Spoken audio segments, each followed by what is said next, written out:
poetry is.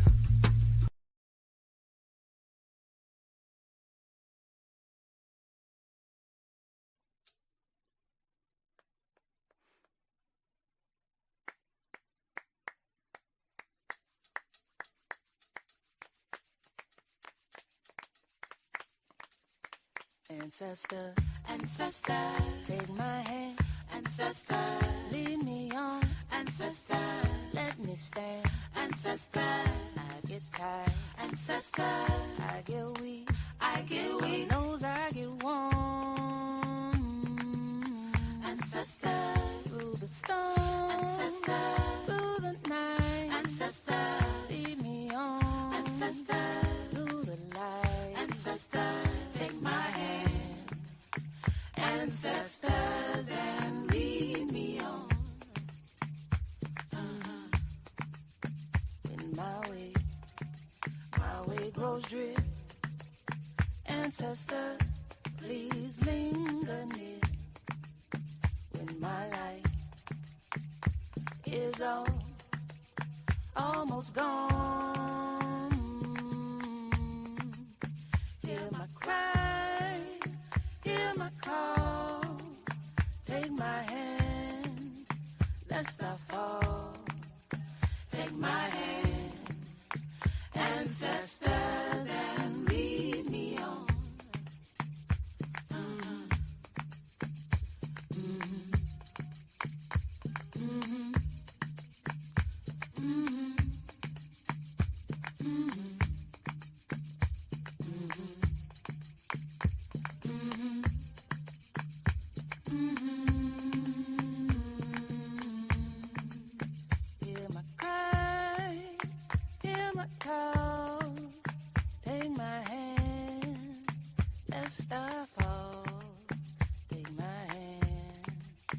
Ancestors and lead me on. Familo Wosoke, Kinlek Belga. I am that which walks with you through the torrential rains of life without getting wet. I am that which walks with you through the firestorm within, yet fire cannot burn me. I am that which walks with you through the winds of transformation, yet cannot be uprooted. I am the memory whose shoulders you stand on when feet plant on earth. I am the head that came before a book. I am the you in that mirror that you look. Say my name. I am ancestor. I am a gungun. Ashe. Mojuba, Egun, Mojuba, Egun, Mojuba, Egun, Mojuba. Hear my cry, hear my call. Take my hand, lest I fall. Take my hand, ancestors, and lead me on.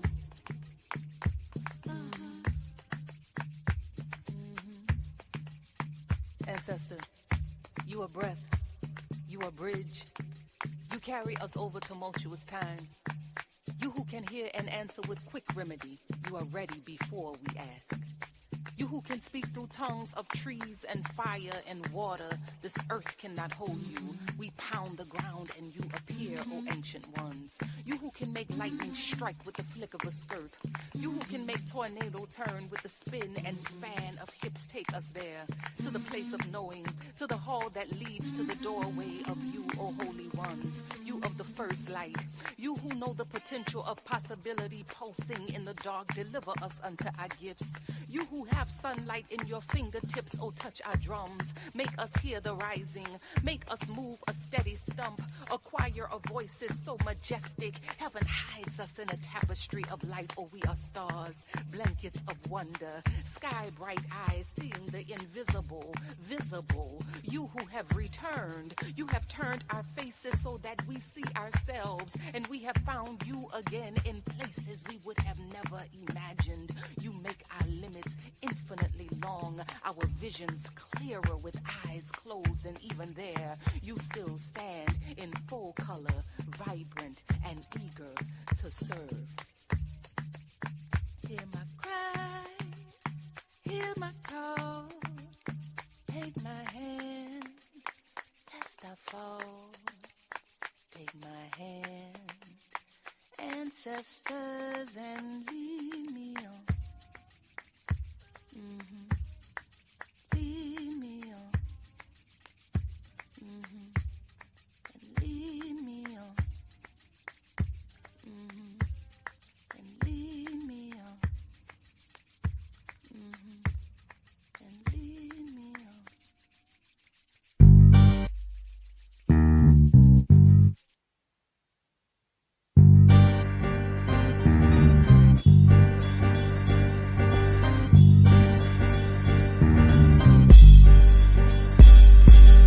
Dijeron negro y todos me señalaron. Dijeron igualdad, pero esta vez me separaron.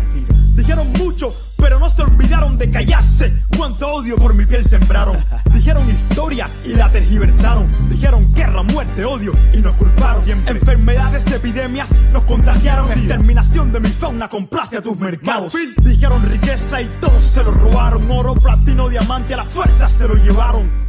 Y la actualidad es tan triste que todo aquello que dijeron es lo mismo que hoy se dice más. ¿Quién dice? ¿Quién explota? ¿Quién se beneficia? El asesino, el mismo que da las noticias. Hay una cuenta fácil que siempre me da las grandes riquezas, de dónde vienen y hacia dónde van. Independiente como los Mao Mao, concluyente como los Mao Mao, como los Mao Mao, como los Mao Mao. Somos resistentes como los Mao Mao, independiente como los Mao Mao, concluyente como los Mao Mao, como los Mao Mao, como los Mao Mao. Somos resistentes como los Mao Mao. Nati Dre es afroresistencia, cultura ancestral, afrodescendencia, solidaridad.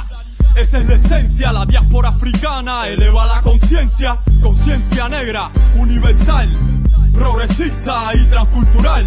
Negros y mestizos revolucionando, pueblos caribeños y africanos en un solo bando. No más explotación, colonialismo interno, no más confusión, supremacía blanca en el Babilón. Soy rojo, negro y verde, afroliberación. Mientras más negro, más represión. Somos creadores, recupera tu visión. Mi visión es educar con amor, contra el silencio, vivo sin temor. Independiente como los Mao Mao, concluyente como los Mao Mao, como los Mao Mao, como los Mao Mao. Somos resistentes como los Mao Mao, independiente como los Mao Mao, concluyente como los Mao Mao, como los Mao Mao, como los Mao Mao. Somos resistentes como los Mao Mao.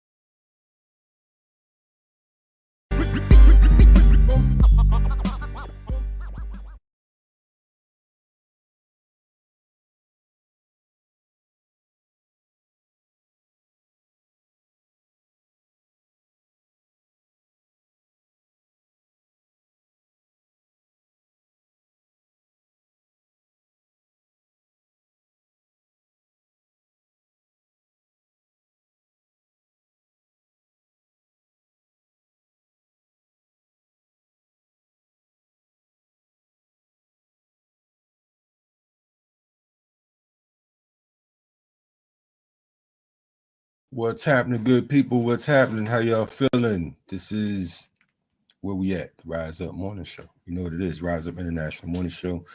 I am one of your hosts today, Kalonji Changa. We're in the building.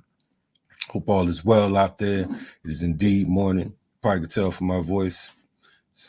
Shower, brush my teeth, and hop on the program. Yes, it is a beautiful day. 58th year anniversary of the Black Panther Party for Self-Defense out of Oakland. That version started by Minister U.E.P. Newton of the Black Panther Party, Minister U.E.P. Newton and Chairman Bobby Seale. Today we wanted to pay homage because that's what we always do around this time. We wanted to pay homage to our freedom fighters. We have a couple guests that will be joining us here today. And we want you to sit back and enjoy the Rise Up Morning Show. I'm getting my guests situated now. A couple other hosts are running late. Of course, this is an international show, so sometimes some of us get here a little sooner than others. But we're going to go to a gonna get this thing started real quick. I'll be right back with you with our guests. Rise Up Morning Show. That's what we do around here.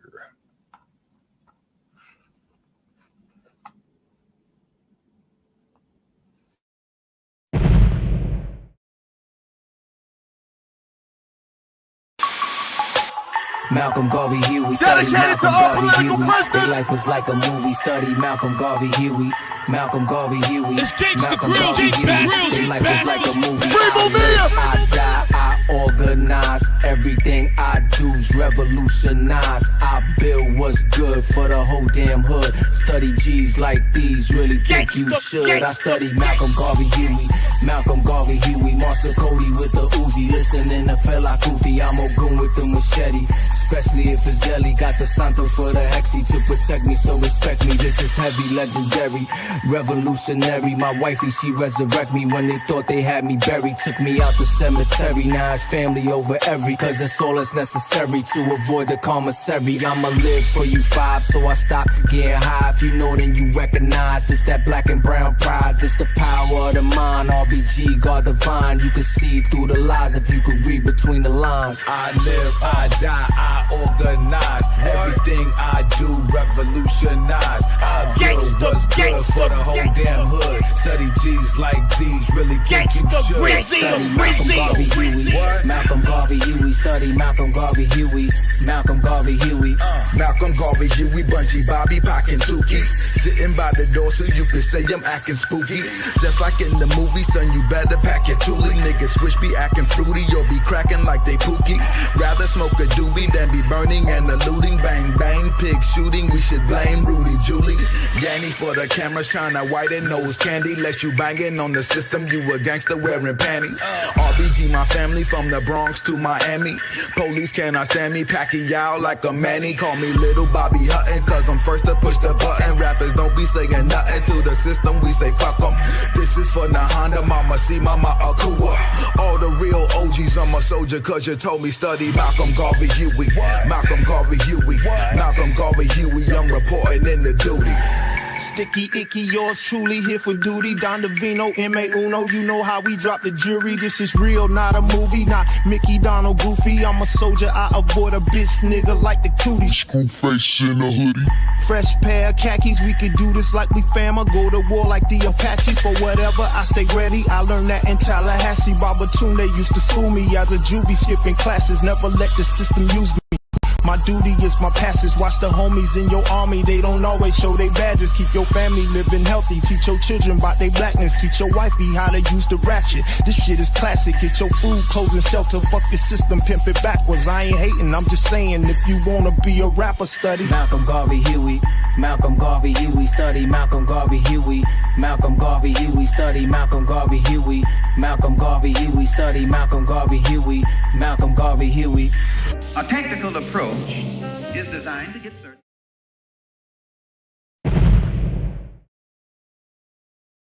What's happening, good people? We are live and direct again. It is the Rise Up Morning Show, 58th edition, 58th anniversary of the Black Panther Party for self-defense. As always, we have guests on these shows. If you missed yesterday's show, we implore you to go back and check it out. Yesterday's show, last night's show, was about Indigenous Day. We had a few different Indigenous warriors on talking about what Indigenous Day means to them. So, you know, you want to definitely check out what we discussed last night. Also, Professor Griff had a Dynamite show yesterday as well. Make sure you tap back in. I have a special guest here today who is no stranger to the Rise Up Morning Show, who's no stranger to Black Power Media. If it's your first time tapping into Black Power Media, make sure you like, subscribe, all that good stuff. But I'm going to bring to the stage right now one of my OGs, brothers, comrades, uncles, etc., etc. What's happening, my man? What's going on, D? Good morning, brother. How you doing? How's everybody? Peace. No doubt, no doubt. We're live on arrival, still here. Good to see you. Yeah, it's good to see you too, black man. Know you still surviving in Babylon. Hey, man, it's hard out here. It ain't easy when you're black and greasy, bro. Boy, it ain't easy when you black and greasy or young and ashy. How are we gonna do this? Word. But for folks who are unfamiliar, this is Dhoruba bin Wahad. If you haven't seen his face, we know you never watched our program before, because he's an official, unofficial co-host.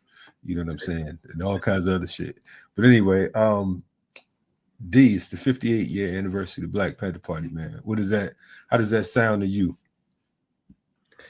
Well, I have mixed feelings about it. I think that rather than celebrate anniversaries, I would have preferred to be celebrating the consolidation of our movement over the years into a Black political and third world political entity in the United States that could exert some type of consequences on the status quo and on the white supremacist construct that would afford African people and people of color in the United States the opportunity to express themselves politically, to exert some forms of community self-control, community control, and that we would have put to rest the militarized police state and have ushered in a new dispensation, a new type of public safety programs and institutions. But unfortunately, the movement was shattered. What followed was chaos and reactionary, and the rise of a reactionary Black boule Negro class that we've been saddled with. And the results is that in 3 weeks, you'll have an election in which a reactionary and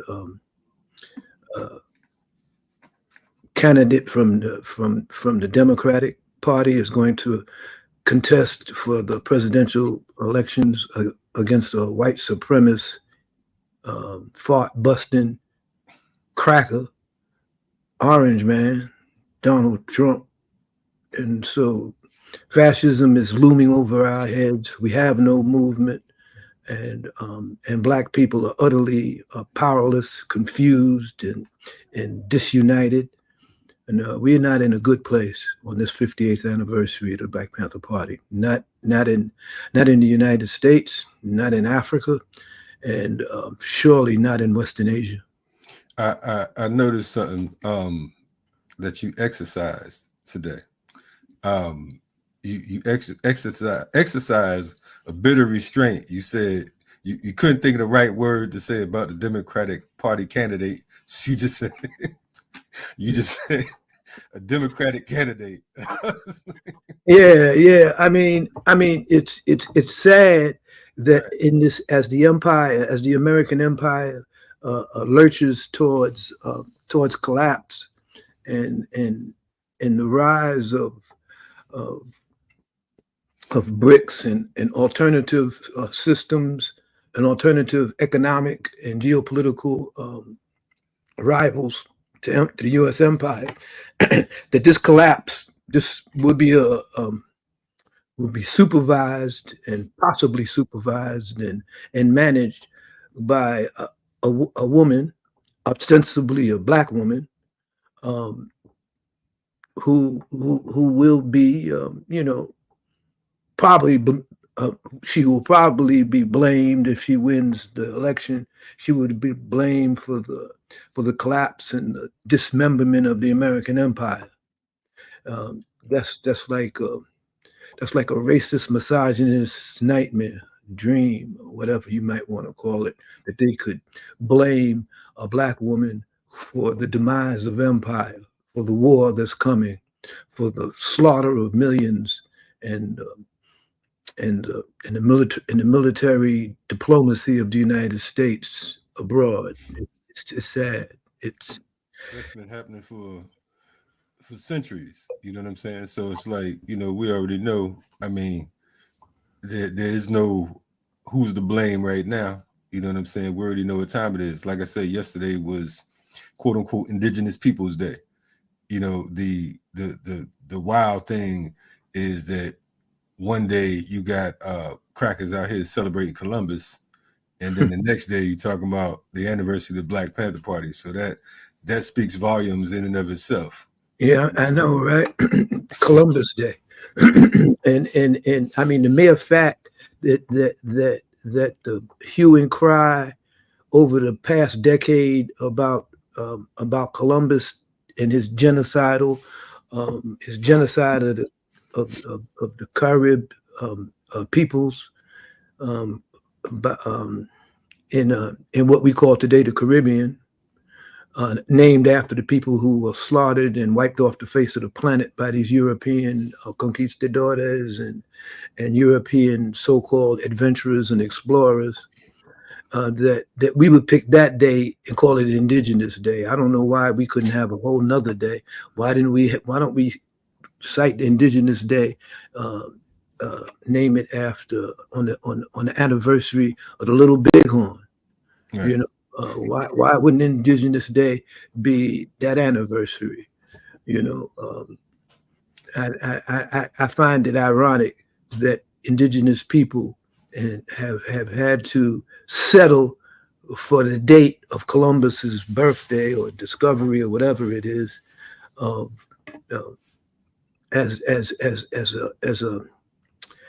a holiday for themselves, as a recognition of their own existence. I mean, that's right there is disheartening.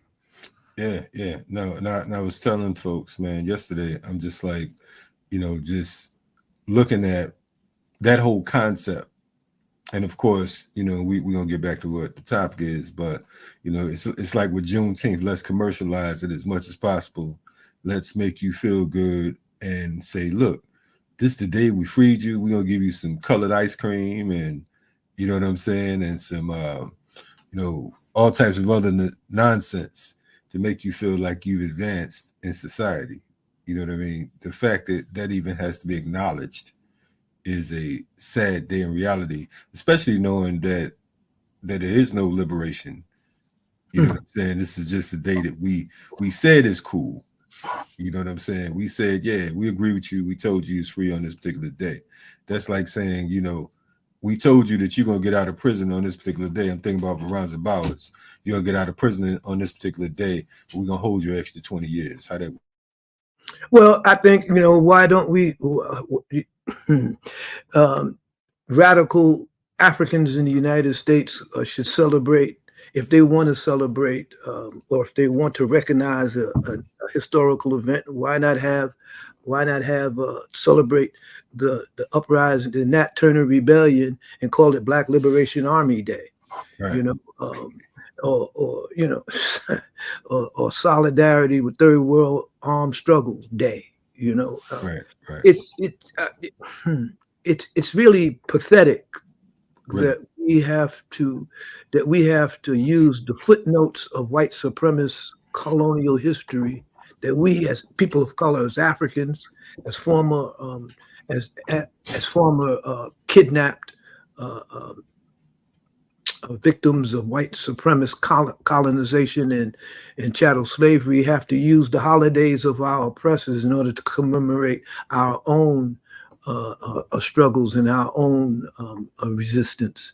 It's really pathetic that we don't have holidays based on our struggles rather than based on our oppressors' struggle and victories. So, yeah. Just like Christmas is a pagan holiday, we all know that Esau ibn Maryam, or Jesus Christ as the Christians call him, wasn't born on the 25th of December. That the reason why the 25th of December is called Christmas and recognizes the so-called birth of Christ is because the 25th of December or the 21st or that week is the winter solstice in the northern hemisphere, and it used to be a pagan holiday. And in order for pagans to adapt to Christianity, many of the pagan holidays like Easter and Christmas were converted into Christian holidays and Christian events and festivals. Yeah, we are pathetic people. We're people with no recognition of our own history, of our own struggles. Instead, we tag along with whatever white folks say is of significance historical of historical significance. We tag along with that. But the anniversary of the Black Panther Party, of course, is a whole different ball game. It's a whole different thing. And the anniversary of the Black Panther Party's founding in October of 1966 was a seminal event in our recent struggle, because it brought to fore our right to self-defense. It brought to the forefront our right to resist white supremacist violence and the white supremacist armed agents of the state, armed agents of the state in blue costumes that we call police today. I think we should be celebrating our freedom fighters. We should be commemorating those who died on the front lines of resistance to white supremacy and white supremacist violence. But no, we're not doing that. We're celebrating. Well, we're not even celebrating. We're recognizing. Some of us are recognizing the founding of the Black Panther Party by Huey P. Newton and Bobby Seale in October of 1966. And so I look at this with mixed feelings of regret, of frustration, and of course I have to remember many of my comrades who have passed since then.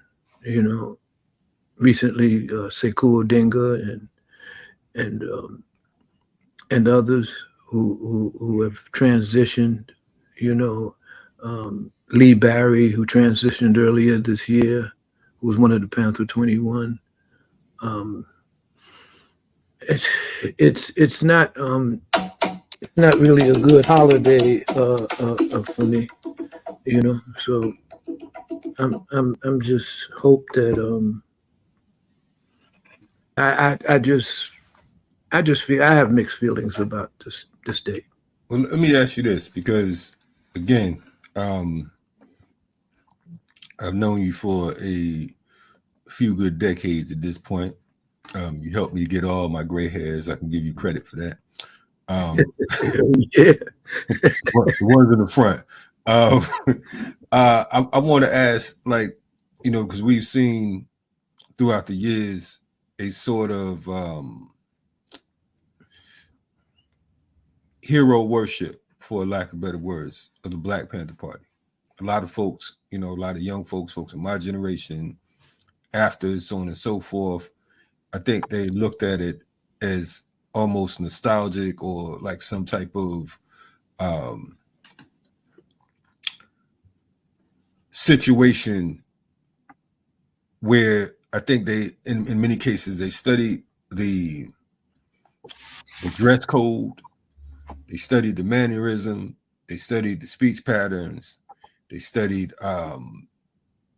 they mimicked a couple of the programs, and they've taken on this persona, but many haven't studied the problems. And when I say the problems, I'm not talking about just within the party. I'm talking about COINTELPRO, counterinsurgency, how they got down, how, you know, certain individuals were planted and inserted inside of these formations to destroy it. How the Baltimore chapter of the party came about, so on and so forth. Can we talk about some of that? Because again, I think that when folks hear about, and it's not a let's point out what's bad about it. It's like, okay, where do we go from here? We talk about almost 6 decades since the formation of the Black Panther Party for Self-Defense under Huey P. Newton and Bobby Seale. 58 years. What does that mean, and how does that, you know, I mean, what would be what was the pros and cons, so to speak? Well, you know, in October of 1966, the United States and its allies were involved in Vietnam and Southeast Asia. The Vietnam War was rising in importance in terms of domestic politics and protests. Students on the campuses across the country were demonstrating against the war. Black communities were constantly, consistently resisting police violence. There were many urban rebellions in that period in the mid '60s. Every summer was called by the establishment a potentially hot summer, and by hot they meant that Black people would take to the streets and resist police brutality and murder. The unions were unionization for poor working people was on the rise in the mid '60s, especially with Black workers in Detroit, Black auto workers in Detroit, Black dock workers. Schools were in New York. The Jesse Gray and the tenants movement were growing in strength day by day.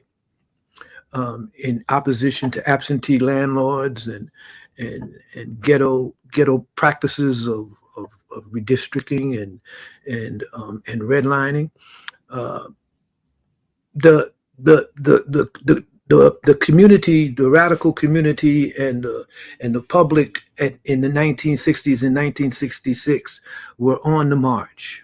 They were on the march internationally and nationally. The Black Panther Party, one of its first alliances in 1967 and 1968 was with the Palestinian people struggles in Palestine and Western Asia. I myself, when I joined the party, was on the Palestinian Solidarity Committee in New York State, that the Black Panther Party had set up with Palestinian students and activists. We were beginning to forge international relationships with revolutionary movements in Mozambique, in Angola, in sub-Saharan Africa. We were moving into our international phase of solidarity on a very broad level.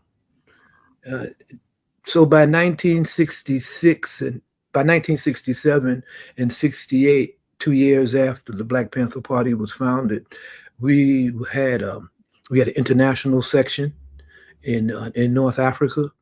We had relationships with the PFLP in Palestine. We had relationships with North Korea.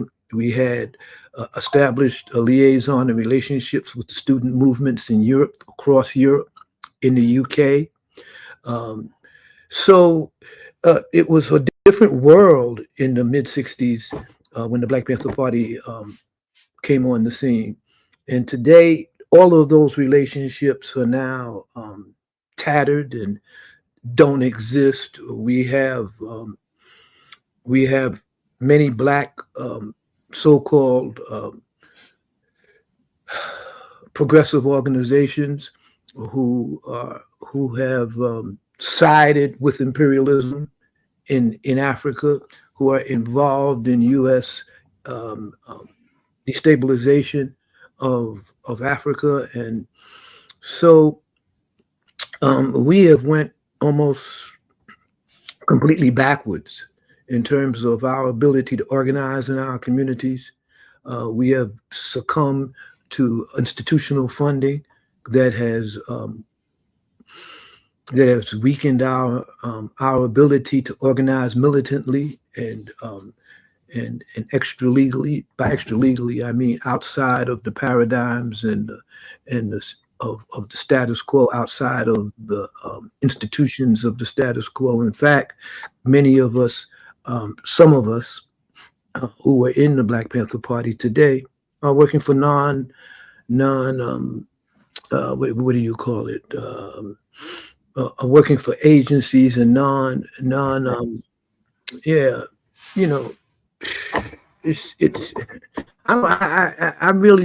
not saying I'm lost for words. I have a considerable degree of impatience and anxiety, I guess, about the state of the existence of Black unity and a revolutionary unity amongst activists in the United States. It's one thing to recognize the Black Panther Party's historical roles. Another thing to carry forward programs and ideas and organizations and organizational efforts that reflect the evolution of the Black Panther Party's 10-point program. And so it's, I mean, one could say that, you know, just being alive is a victory. I don't look at it that way. You know, nobody gets out of this life alive. So what you do while you're here is what really matters. Right. I appreciate that. You know, I want to, again, looking at it, for me, just being a student, being that next generation, right? Looking, not imagining 58 years since then, looking at it, at all the, you know, a lot of OGs and comrades who have transitioned throughout the years, a lot of them who were political prisoners, so on and so forth. You yourself, a former political prisoner, 19 years. I'm looking at this thing, and again, just seeing my generation and the generation under, and hearing you talk about, you know, adopting the programs and advancing the 10-point program. I think that a lot of folks I see, they've memorized the platform, they memorized the program, as far as, you know, folks past your generation and within your generation. I also see a number of different individuals who may or may not have been in the party, who use the party, and the party is, as the Black Panther Party, use the Black Panther Party as a shield to make excuses, or some type of shield to say that this is the final word because I was involved in this situation. And of course, as you know, we learned, a lot of people, you know, like any type of situation, were what they call rally Panthers, right? Do you think that that played a role? Because I think that, you know, again, with the generations under, a lot of folks kind of idolize the party. They idolize Malcolm and Garvey and so on and so forth. But do you think part of the problem, part of the disconnect, is folks holding on to the legacy but not living the legacy? In other words, you know, we run across some folks who are like military vets. They say, you know, I was in the military, I was in the army, whatever, so on and so forth. So they have their uniform, their hat hanging up, so on and so forth. They might have a flag flying outside the house. That's the imperialists. In this particular Black liberation movement, I'm asking this question only because I've been around bona fide workers. I've been around folks like yourself and Sekou and Baba Bilal, Sunni Ali, and OG Shaka, and the list goes on, or whatever. And I see a difference. But I also been around people who, they talk about it, but it doesn't reflect their lifestyle. You understand what I'm saying? It's like a dude that's talking about how much he work out, and his body just don't look like that. You know what I'm saying? You know, you laughing because we know a couple folks. But anyway, I wanted your thoughts. I know that was kind of a long roundabout thing to say. Do you think that there are a lot of folks who pretty much use this as a badge of honor, but not as a means to pass on the platform, the programs, etc.? Well, I think that, you know, I just want to give, you know, encouragement to those young and younger Black activists and Pan-African activists and brothers and sisters who are still struggling on the streets, trying to organize and mobilize people. You know, I want to give encouragement to them. I want to let them know that, you know, that their work will one day be recognized and their efforts vindicated. But having said that, at the same time, we know that the destruction or the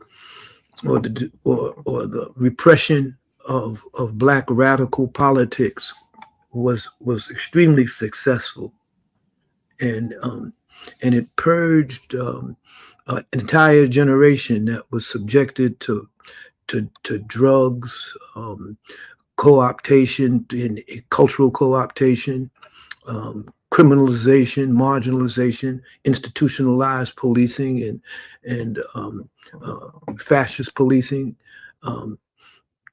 and the rise of the Black comprador class, Black elected officials who have become the face of Black America. Sadly, these reactionaries, many of them have African names like Keisha and Hakeem and all of these appellations, but they are arch reactionaries. They're enemies of African people. They're enemies of anti-capitalist working class people. They have endorsed and they have endorsed the white supremacist culture of U.S. imperialism and U.S. domestic fascism. And so we're at a stage where fascism is what I call democratic fascism is on the rise, is about to consolidate itself. And one of the virtues of the Black Panther Party, or the historical coincidences of the Black Panther Party's rise in 1966, was that the rise of the Black Panther Party and its influence in the Black community and abroad thwarted and delayed the consolidation of fascism in the Western democracies, so-called Western democracies, especially the United States. But that consolidation proceeded after the demise of the Black Panther Party in 1971. You had the reiteration of the Black Panther Party went on for years under the likes of Elaine Brown and reactionaries on the West Coast and across the country who hijacked the radical and revolutionary nature of the party and turned it into a platform of institutional, local institutional political rivalry and running for political offices and collaboration with the police state. And so we've had that, and we've seen these organizations that claim to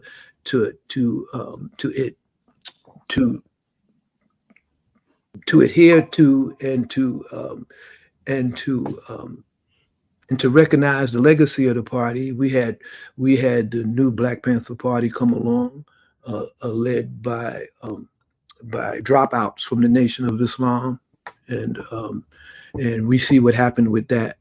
We see what type of programs and what type of institutions that organization existed for like almost over 20 years, and so people really younger people have had no historical connection to the original politics and legacy of the Black Panther Party or the evolution of the Black Panther Party armed wing into the Black Liberation Army. Most Black young men and women have no idea of what that actually was. You know, what legacy they could attach themselves to. And it's only through the writings of various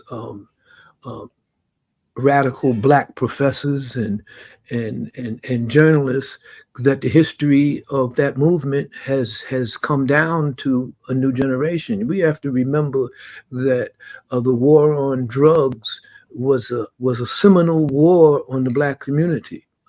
That chemical warfare was used to destroy an entire generation and sidetrack an entire generation away from any type of radical organization and struggle. And so many of the children that we see today, who's, some of them are crack babies, some of them grew up during the age of crack and the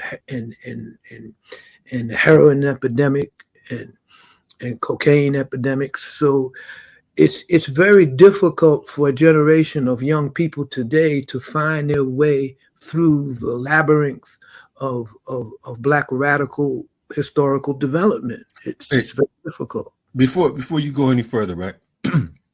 Because you just said something that's been said 10,000 times, and I don't think people quite grasp or understand what is being said.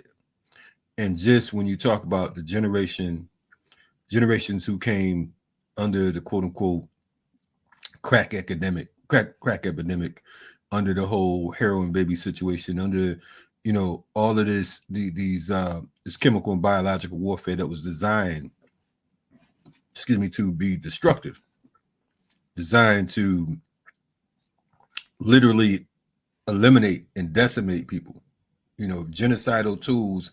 I mean, it was literally given to the community like, I don't know, like a mousetrap or something, like boom, here's something that you can, get this cheese right here and kill yourself. You know what I mean? Omali Yeshatella talked about the wolf and the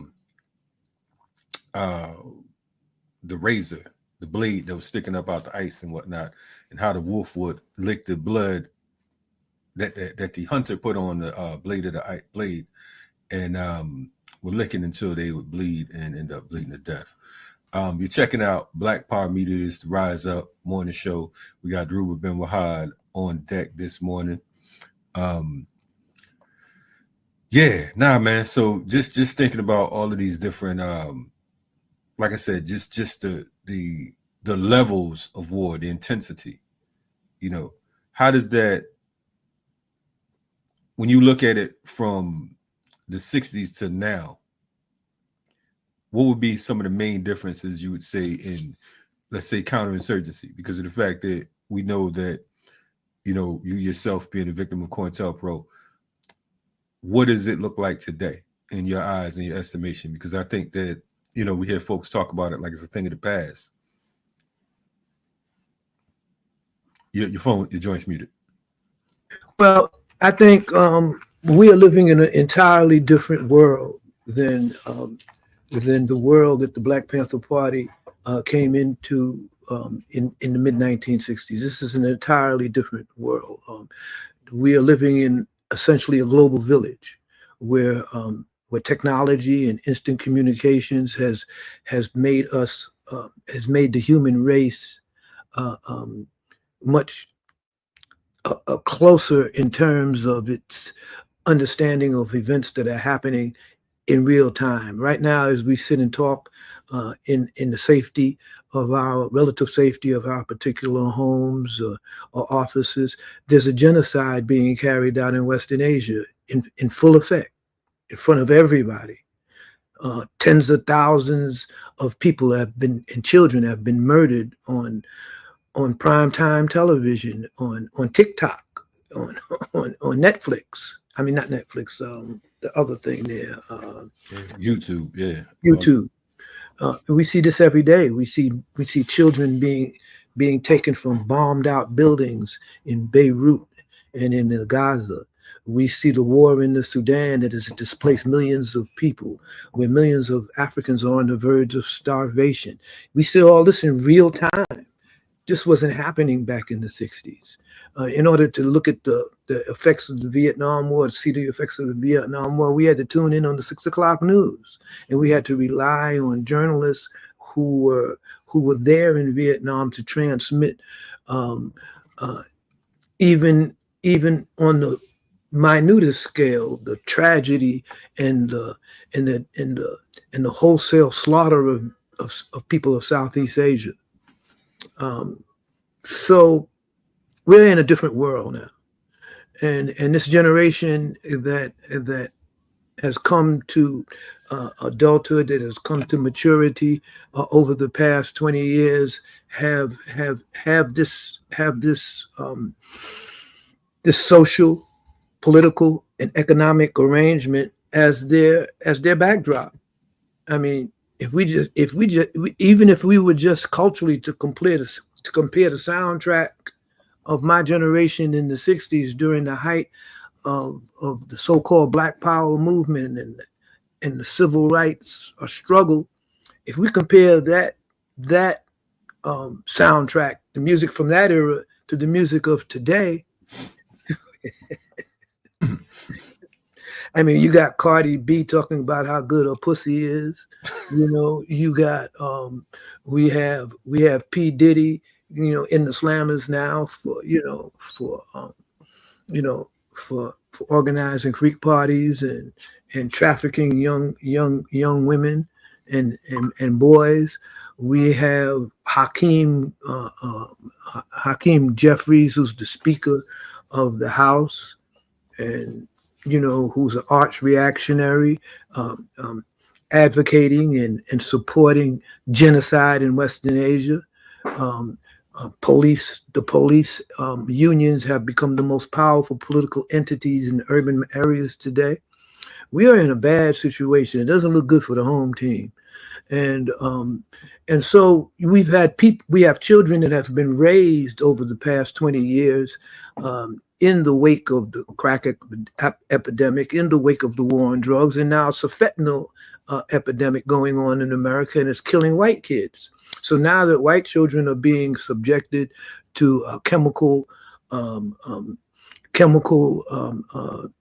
neutralization, so now drug addiction is no longer a crime. Drug addiction is a mental health and community health problem.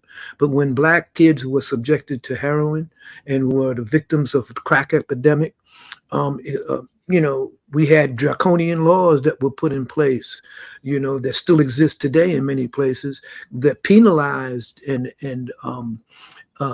drug addicts. Black drug addicts were considered criminals, and methadone, a more potent form of drug addiction, was adopted by the state as a means to control and decriminalize heroin addicts. You know, but it was more addictive than heroin. So now we got state drug addicts, you know, who are referred to methadone programs by the courts. So this is an entirely different world, and we have the advent of AI, artificial intelligence. We've had the weaponization of data and the weaponization of digital technology.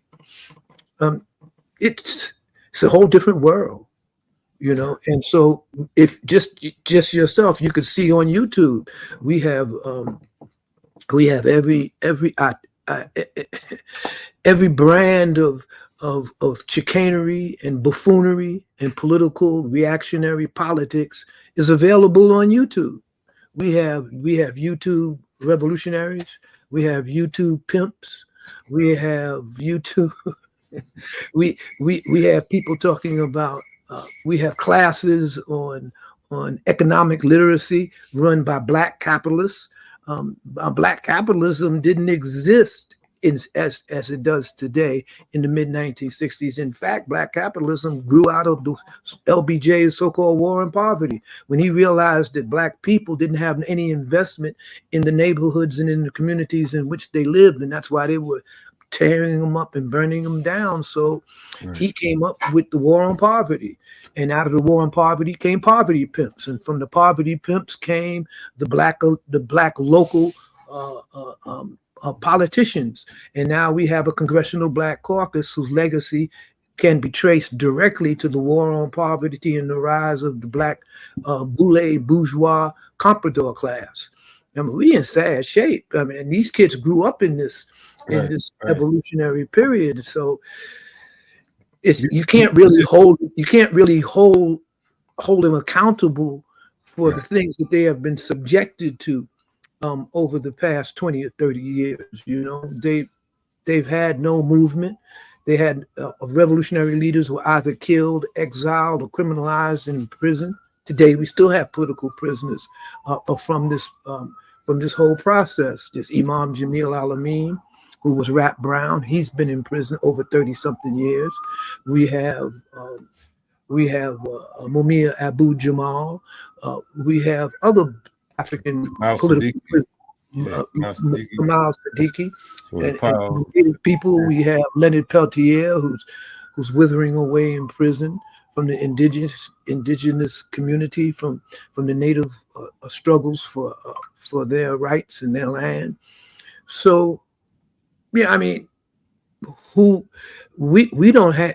hardly hear a peep from any of the so-called Black spokespersons that we have, whether they're athletes or whether they're entertainers. None of them mention political prisoners.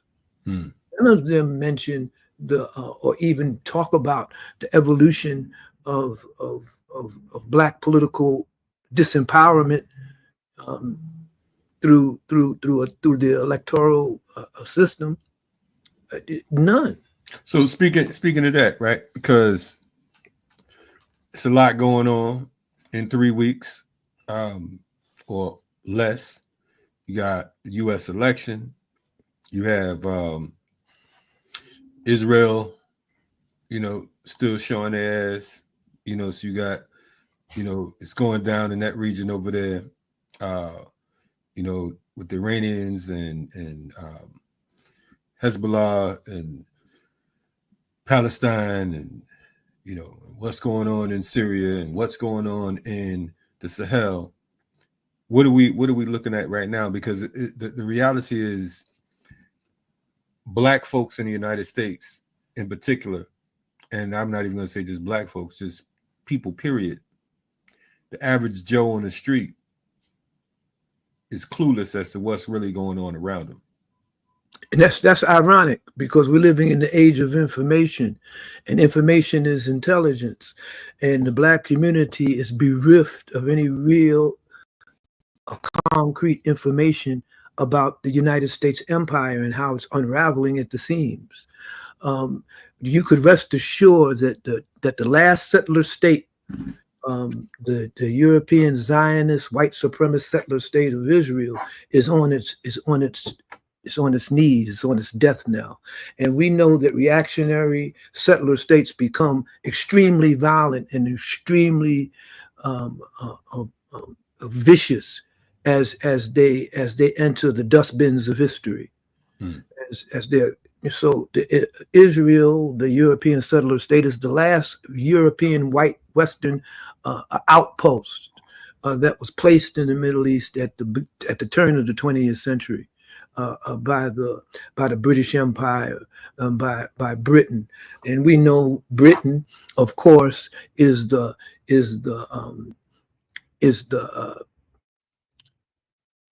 Britain, of course, is the founding empire of the United States. The United States was a European settler state, was a British European settler state, as Australia and Canada.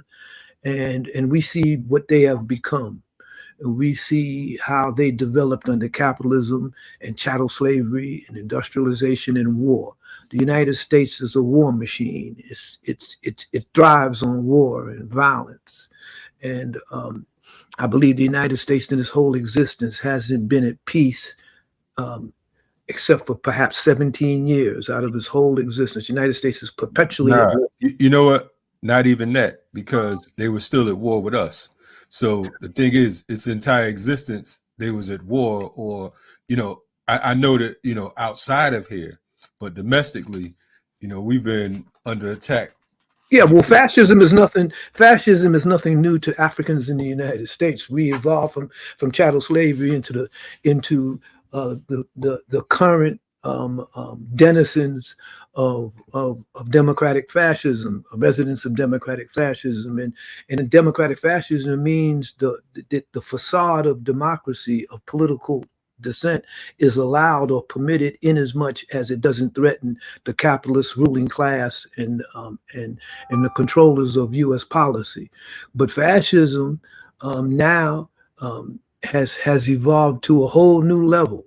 It's not the old style fascism of Adolf Hitler and the Europeans. The only consistent factors, of course, is white supremacy, is suppression of working class rights and working class people, is the control of economic economies, control of the means of production. All of these things remain the same, but the militarization of U.S. foreign and domestic policy has been consolidated and is clear in its last, as it begins to come apart at the seams. And black folks, you know, in the United States, they're clueless. I mean, seriously, they're clueless. There's war on the horizon. The Zionists in Israel are intent on dragging the U.S. into a confrontation and war with Iran, and it will not win. And the rise of China, you know, is a direct threat to the white supremacist construct of Western hegemony and imperialism. And I remember, I'm old enough to remember when the idea or the notion of something made in China was a joke. It indicated that it was cheap, that it didn't have any quality. Now, made in China, we're talking on iMacs and MacBooks. We're communicating with technology that the Chinese have mastered. That many of our tools of communication are made in China. The chips in this MacBook is made in China. I was looking at this joint the other day. Matter of fact, when 9/11 went down, we had a brother where I'm from Bridgeport, Mango. Shout out to Mango. An hour after the World Trade hit, dude was on the scene with a bunch of American flags. He was just hustling. He's selling them flags off because he knew it was going down. The flags was all made in China.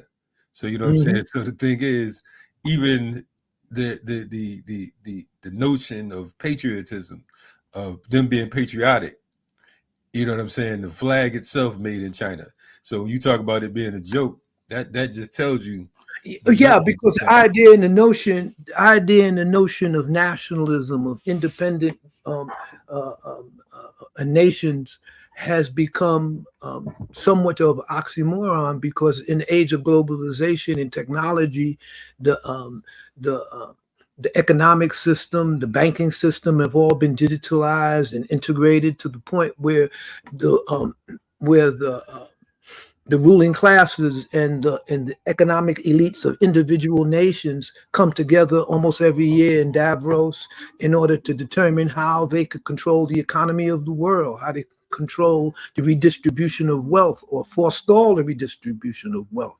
These classes are no longer just nationalist entities. They are now global and international entities, and they come together to regulate the planet, to regulate everything from climate change to working class paychecks. And so we're in a world now where something like the war in Western Asia threatens to destabilize the entire global economy. And meanwhile, black folks, you know, they're partying as usual. You know, we have a constitutional right to party. So we will enforce that. We will get out in the street and struggle for our right to party. When I ask any normal or working class person, oh, so what do you think about, you know, Columbus Day or Indigenous Peoples Day? They just tell you, man, it's a day off that they get to hang out, do barbecues, and hang out with their family. It's of no significance otherwise to them. They got to sell at Bloomingdale's. Yeah, I mean, you know, you could run into, you know, you can get sales on Amazon. I mean, Amazon delivers your stuff damn near within 8 hours. You could order something on Amazon and get it before sunset. You know, you don't even have to leave your house. You see, so it's a whole different world now, and people are enmeshed and caught up in the economic and political and social and cultural aspects of technology. We're caught up in that.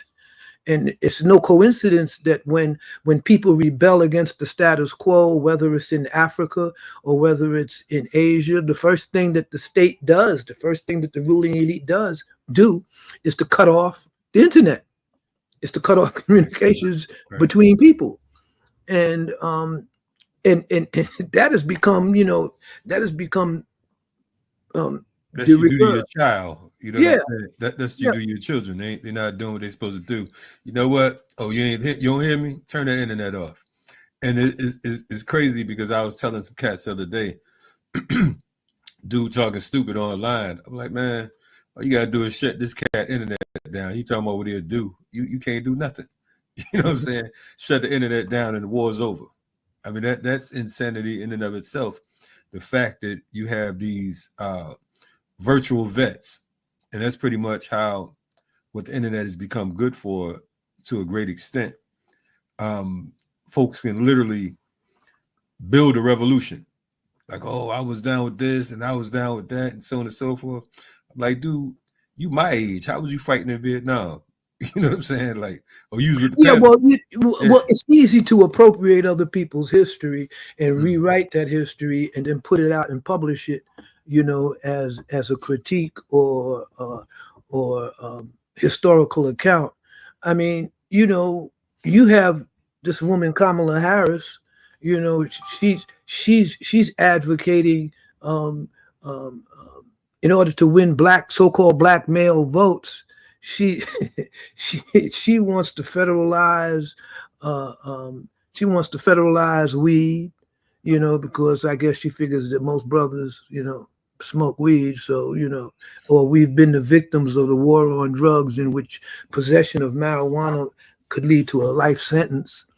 You know, and so she's acting like she's a progressive, and she's talking about digital currency.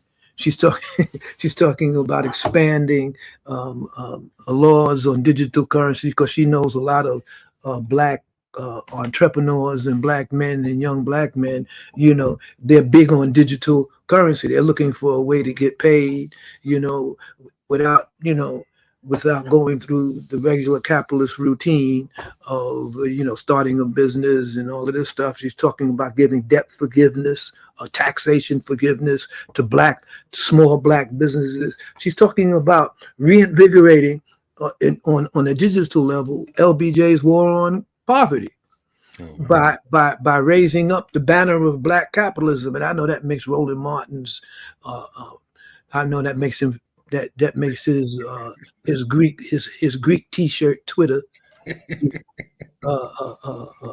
You know, I know that tickles him, and he's you know, he's all in. You know, yeah, man. You talk about smoke and mirrors, man. You talk about game. Yo, listen, man. I'm laughing, and some folks might not even understand why. It's like, yo, this game, this hustle is so crazy. You know what I mean? Listen, man, this trumps all the hustles in the hood because this is their playbook is so simple and so devastating, so gangster that they look deeper than they are. If you come from a certain space, I mean, you can't pull some of this shit off in the streets, and they pull it off across the world, like, I mean, like, you get smacked in certain neighborhoods. Man, listen, some of the Mick game and con games that the government and these black capitalists are running, man. If they rolled up on you in the street and told them you would have punk slapped them. You know, you would have said, man, what do you think? I'm stupid? What do you think? My name is that's what I'm saying. Like, I couldn't even imagine. You should expect to get smacked with some of the shit that they come with.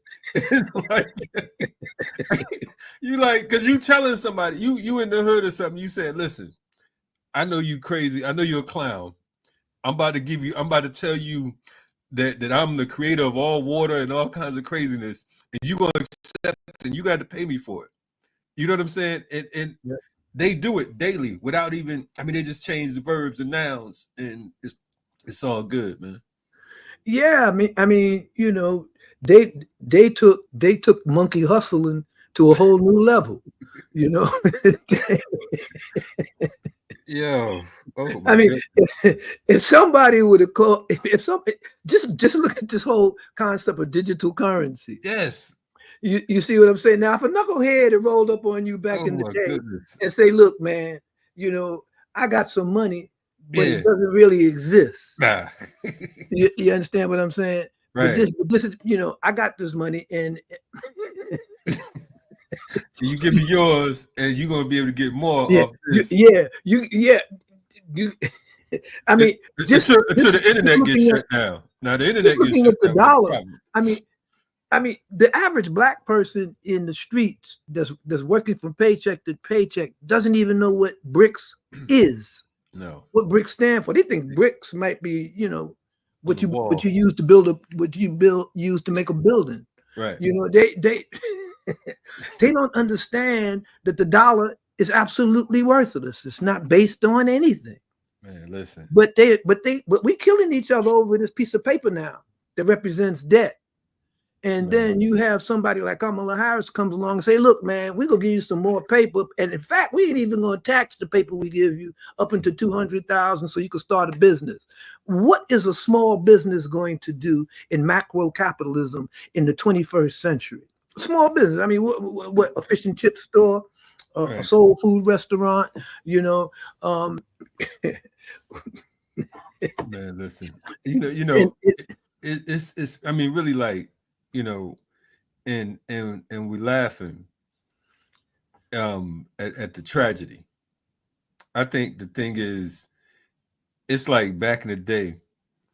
I remember my pops telling me I did something. He was like, yo, man, listen. He said, I'm gonna mess you up, not because of what you did, but how you tried to play me like I was stupid when I asked you about what you did.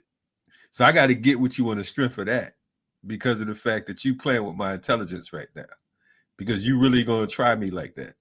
And that's what they doing to us. It's like the act is one thing, and how they going about it and including you in the act. They include you in your own demise and have you fighting and arguing to uphold their bullshit. That's right. So it's like on a street level, it is a true gang mentality where you get a bunch of followers. You know what I'm saying? To follow the lead of the gooch. You already know he a sucker. At least somebody know he a sucker. But everybody else is looking like, nah, he could walk on water. You know what I'm saying? So on and so forth. But, you know, that one cat, it takes him to come bust him upside the head. And I think that's what's going on right now with Zionist Israel. When we look at this whole situation in the past year, out of all their bullshit, it's that straw that broke the camel's back. That's right. You know what I'm saying? It's that million underneath it. That one straw, like, you know what? Today a good day to set it. You know what I'm saying? These motherfuckers been out of line too long. And they won't just let bygones be bygones. They turn up the heat regularly. But you know, the sad part about this is that this genocide that's going on in Western Asia has pulled the covers off of the notion and an idea of Western civilization being a Western civilization being the auspices and the womb for humanity, human rights, and international law. We see that when it comes to white supremacy and it comes to white settlers, that there is no international law, that they could do whatever they want to do, that might makes right. The U.S. is manufacturing bombs and selling it to them wholesale, you know, giving it away. And these same bombs are used to slaughter Palestinian people, to slaughter the people in Lebanon. These same bombs are given to the UAE, the United Arab Emirates, to finance, and these weapons are used to finance the rapid deployment force in Sudan that has murdered hundreds of thousands and raped hundreds of thousands of Sudanese and African women and children. So, you know, meanwhile, we're talking about what? We're talking about economic literacy. We're having classes on how to open up a bakery in the community and hire 4 or 5 people and consider that progress. Consider that employing Black people. We have no idea, no clue that capitalism is in crisis. The capitalism is unraveling. The capitalism has led to the slaughter and the murder of millions and millions of people over the past century. And that we're having economic literacy classes about how to get debt forgiveness for opening up a soul food restaurant, in the Black community. I don't get it twisted now. I love me some good, some Hop and John, and I'm big on, on some codfish and stuff. I don't get it twisted. Now it's not the food I'm talking about. It's the delusion that capitalism is somehow, beneficiary to our existence, rather than us understanding the nature of capitalism and how we can build a political a force to transform our societies into economic into economic entities that could support life, that could support the planet and give life to people. How we could redistribute wealth so that the majority of the world's population is not controlled by less than 1% of the rich and the wealthy. One of the things that we are not dealing with is the fact that capitalism is in crisis now because the ruling elites across the Western world are trying to thwart the redistribution of global wealth. They're trying to change the paradigm of capitalist imperialism and exploitation of people of color and poor people and the theft of their resources. They're trying to thwart this struggle. They're trying to redirect this struggle. And unfortunately, we have Black capitalists and Black reactionary politicians who are all on board in thwarting the redistribution of wealth and globally and locally. Where look at how we characterize success and failure in this society. It's totally based on the materialist concept of capitalism, of selfish consuming of resources and monopoly and control over working class wages and surplus value. So we,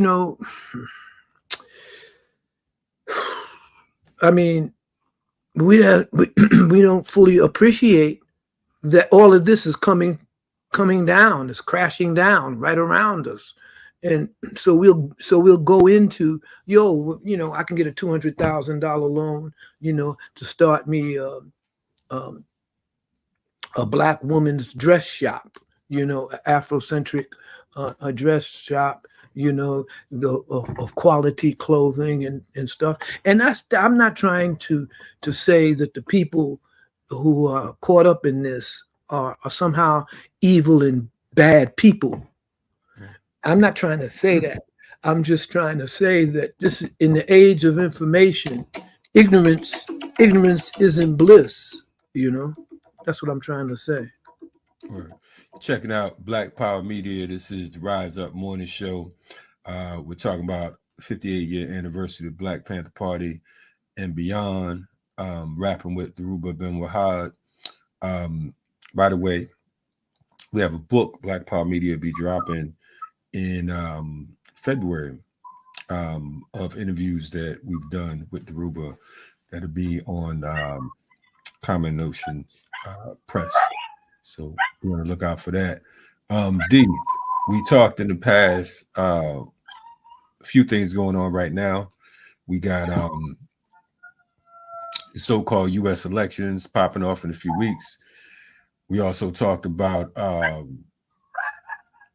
few months ago, one of the things we discussed with Cornell, with Jill Stein and Claudia de la Cruz was the United Front Against Fascism. And I know we're working behind the scenes on that.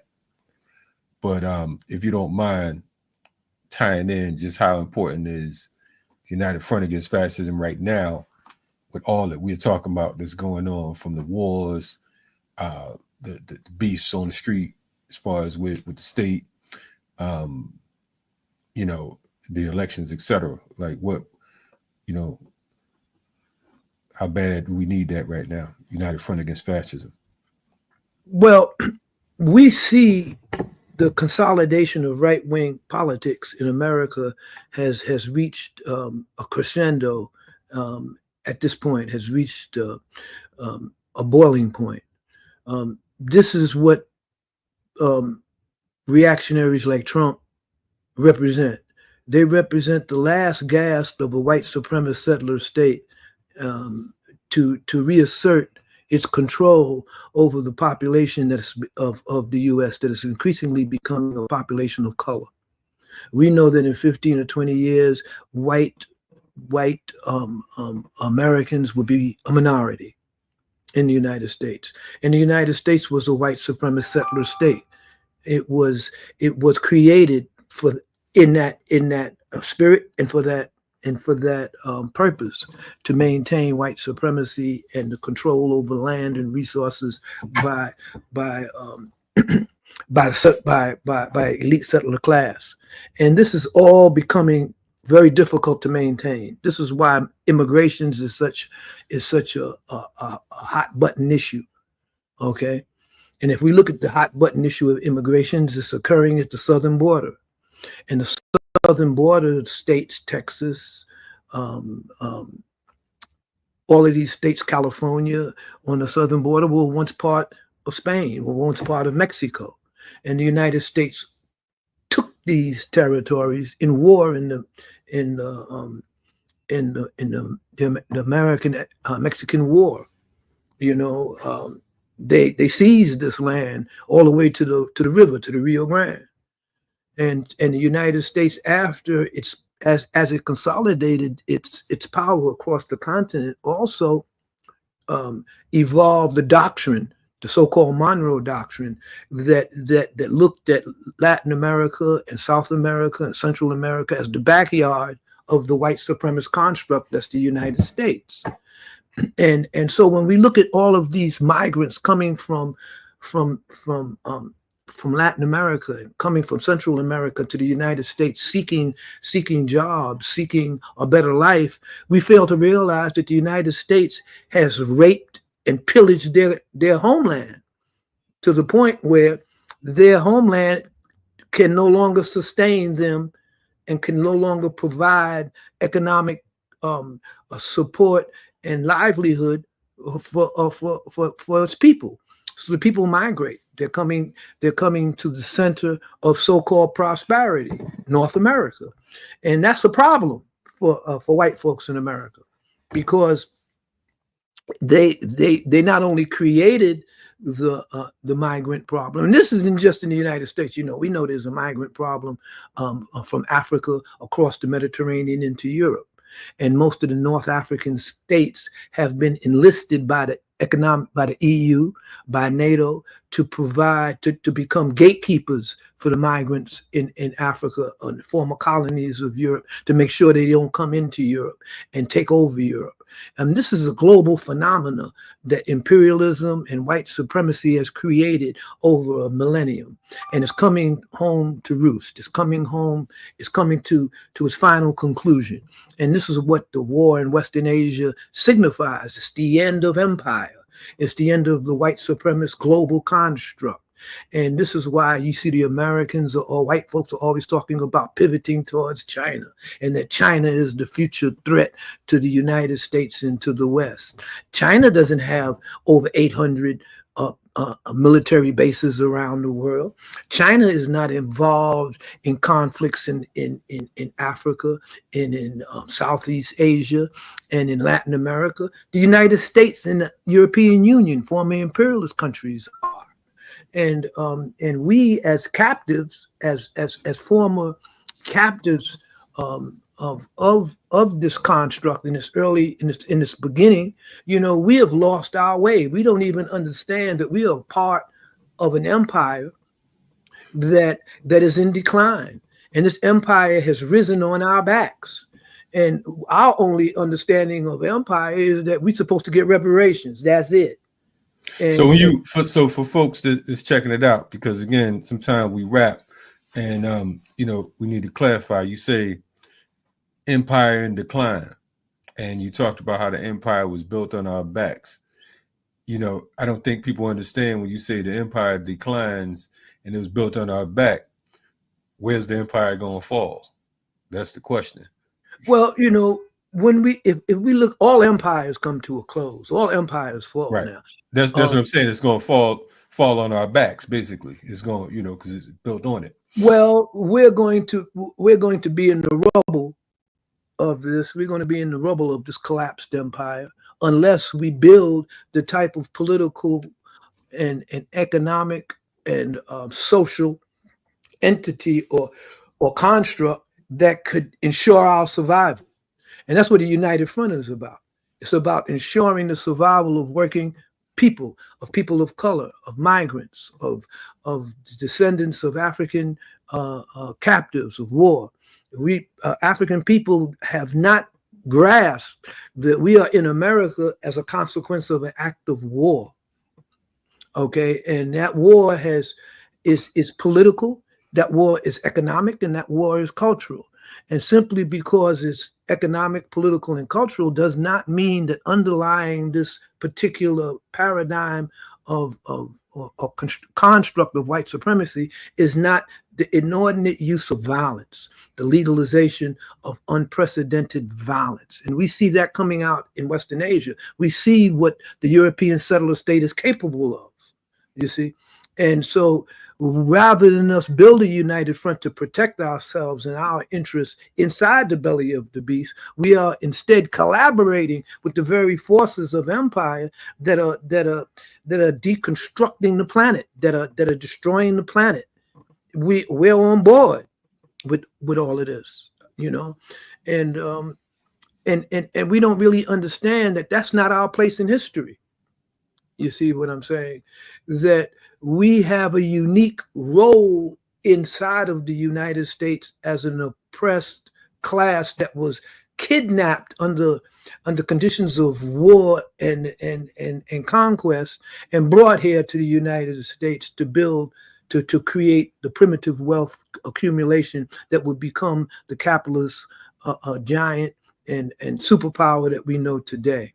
But instead, we are in the U.S. military fighting its wars. We are in the corporate spaces struggling to become corporate executives and perpetuate corporate greed and exploitation of working people.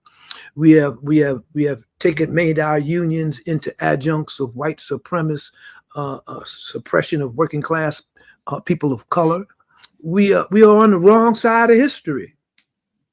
And unfortunately, empires may not or weren't built in a day, but they damn sure can collapse in a day. And we don't know how long it would take for this empire to collapse, to completely become an entity that is broken and disintegrated into something else. We don't know what that something else could possibly be, but we do know that it is coming to an end, and the world is tired of this. The world is moving away from this, and in order to hold on to the control of resources and peoples, they are committed to genocide. They are committed to destroying not only people of color, but the entire world. And the global reckoning that's coming in terms of global warming, we see it. We see Florida, the recent hurricanes that's been attributed to increased global warming. The intensity of these hurricanes have been attributed to increased global warming. But we also know that according to the projections of many geologists and global scientists and atmospheric scientists, that Florida will probably be underwater in the next 20, 25 years. Half of Florida would be underwater. Even the Lower East Side in New York may be underwater as the ocean levels rise, as glaciers melt. And meanwhile, what are black folks doing, man? We just exerting our right to party. You know, we're gonna mess around and we're gonna put you down in history as the Black Nostradamus. So you know what I'm saying? They'll be showing clips of this show, like, yo, he predicted it. He said Cassie be underwater. This is not no, you know, I mean, this ain't man, this, I mean, Ray Charles could have saw this coming, you know. Listen, it's clear, it's crystal. So let me ask you this though, on the real, right? Because I mean, of course, we laughing, and man, listen, when you young, they say you gotta laugh to keep from crying, but as you get older, you understand exactly what that means. We're talking about, again, this is Black Power Media, the Rise Up Morning Show. And we're talking with Dhoruba and Wahad, and you know you got to take his ceremonial calls. That's how you do. But anyway, we want all y'all to like, subscribe, share this episode. We have a whole lot coming up. We have a whole lot that's been going on. Make sure you tap into some of our past episodes and continue to support our efforts, the work we're doing, so on and so forth. But Dhoruba, I was asking you, we talk about predictions. You have this war that's brewing, war on the horizon. You know, some would say we are already in World War III. You know what I'm saying? We just don't know it yet. You know, we have this war on the horizon, and we see historically how things have gone. We look at the number of events that has taken place just in the last year. It's like things have been sped up. In fact, I would even say in the last couple months. And again, we have this whole election thing coming up. I want to ask you, if you were to predict in your Nostradamus style, and your joint is muted too, by the way. If you were to predict Dhoruba being the new revolutionary Black Nostradamus, what's next? What's going to happen next? Your mic is muted though, so yeah. Well, I mean, we're gonna give out awards at the next what do you call it? A Black Caucus dinner. We're gonna give out awards. Awards for what? I'm quite sure Kamala Harris is going to get an award. Okay. You know? Okay. And we're gonna do this every week. These predictions. Come on, let me hear it. That's what we're going. That's all we're going to do. We're going to give out some awards at the at the various dinners. We're going to have the BET. We're going to have the BET Music Awards. I don't think P. Diddy is going to be in this one. You don't think I don't think so. We're going to have. You'll accept this award. Yeah, you know, I mean, man, listen. Africa Bambaataa will be accepting this award at the next BET. Yeah, right. Yeah. I mean, you know, we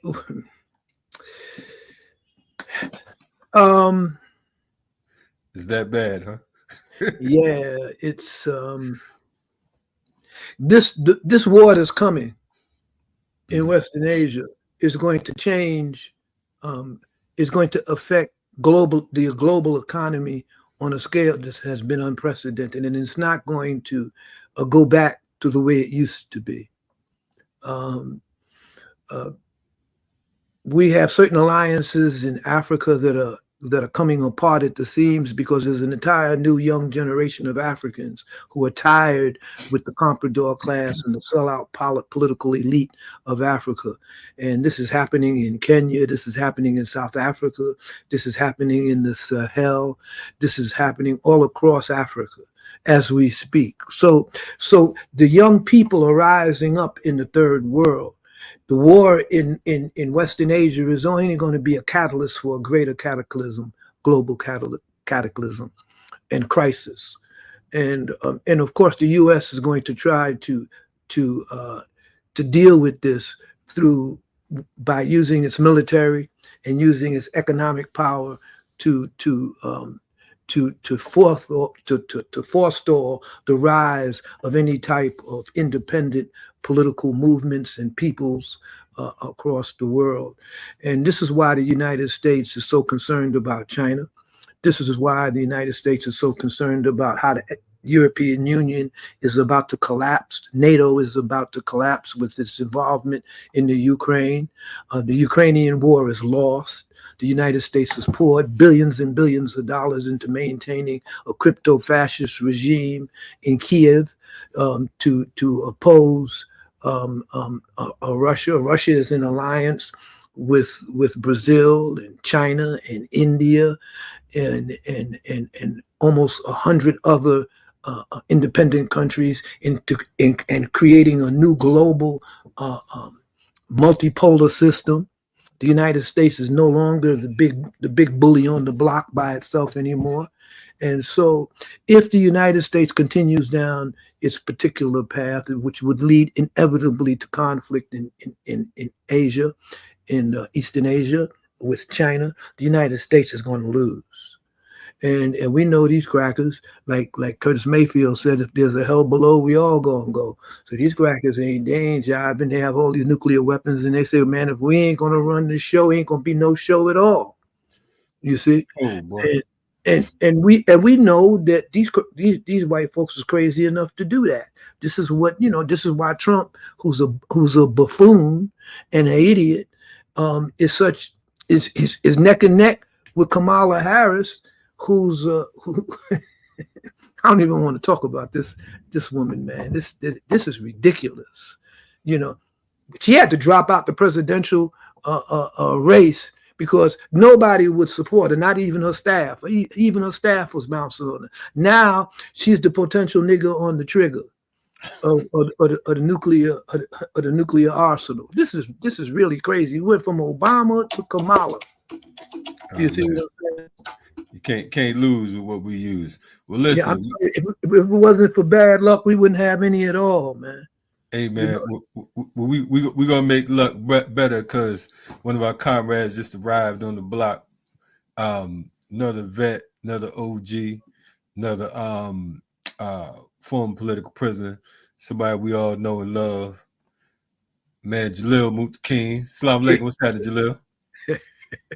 Salam alaikum rahmatullahi wa barakatuh. Wa alaikum assalam rahmatullahi wa barakatuh. Hey, I gotta move because the sun is all in my face right now. Yeah, I know, man. You see, you done brought the light. You got the sunlight behind you. Somebody got to bring it. Somebody got to bring it. If nobody don't bring it, Jalil's gonna bring it. Fact. That's right. Like the world up. Hey, that ain't no better. Yeah, you went from one sun to another, you went bro. from one. But it's a little better now, though. It's a little better. It's a little better, man. Small. Yeah, bro. Hey, D, how you feeling, man? Fighting fire with a feather, brother. Okay, all right. Well, we can fly together then. No doubt. Yeah, for folks who don't know, right now, we're joined by Jalil Muntaqim, another. I'm gonna use black superhero terms for y'all today. No, don't do that. Don't do that. Yeah, man, this ain't no Marvel comic book script at all. DC, Marvel, none of that. Nah, we talk about Garvey today. Definitely, you know what I'm saying. Another veteran from People's Movement, Black Panther Party, Black Liberation Army, brother who served 50 years in prison. We're talking about the Panther Party's existed for 58 years. So that tells you that, and you've been out for how long, Jalil? About 4 years right now? 4 or 5 years? It was 4 years on the 6th of this month. 4 years of the 6th of this month. Yeah. And I want to say, I'm gonna go ahead and claim our joints. The first podcast he ever did was our podcast. So definitely, we appreciate that. Dhoruba had to do like 8 other people podcasts before he got to us. Well, he's famous, so I mean, everybody, I know, you know what I'm saying? Everybody trying to get on his bandwagon, so we can expect that, Oh, thank you. I'm seeing Jalil know. Yeah. And he muted, so he can't even talk shit, Jalil. Well, you're not muted yourself. If fame and poverty goes together, then I guess I'm famous. Well, that's all right. I think we all famous then. But anyway, definitely Jalil, 50 years. I'm talking about 50 years, freedom fighters, so on and so forth. and he's hit the ground running, still moving, still organizing with us. We happy to have both of you brothers, because I learned a lot from both of y'all. I usually don't give nobody no credit, but I learned a lot from both of y'all before I even met you. You know what I'm saying? Just even going back to before D got out. Mm-hmm. You know what I mean? So yeah, so definitely glad to have you on. But Jalil, for folks who aren't clear, because again, you're saying you've been home 4 years, you was locked up 50.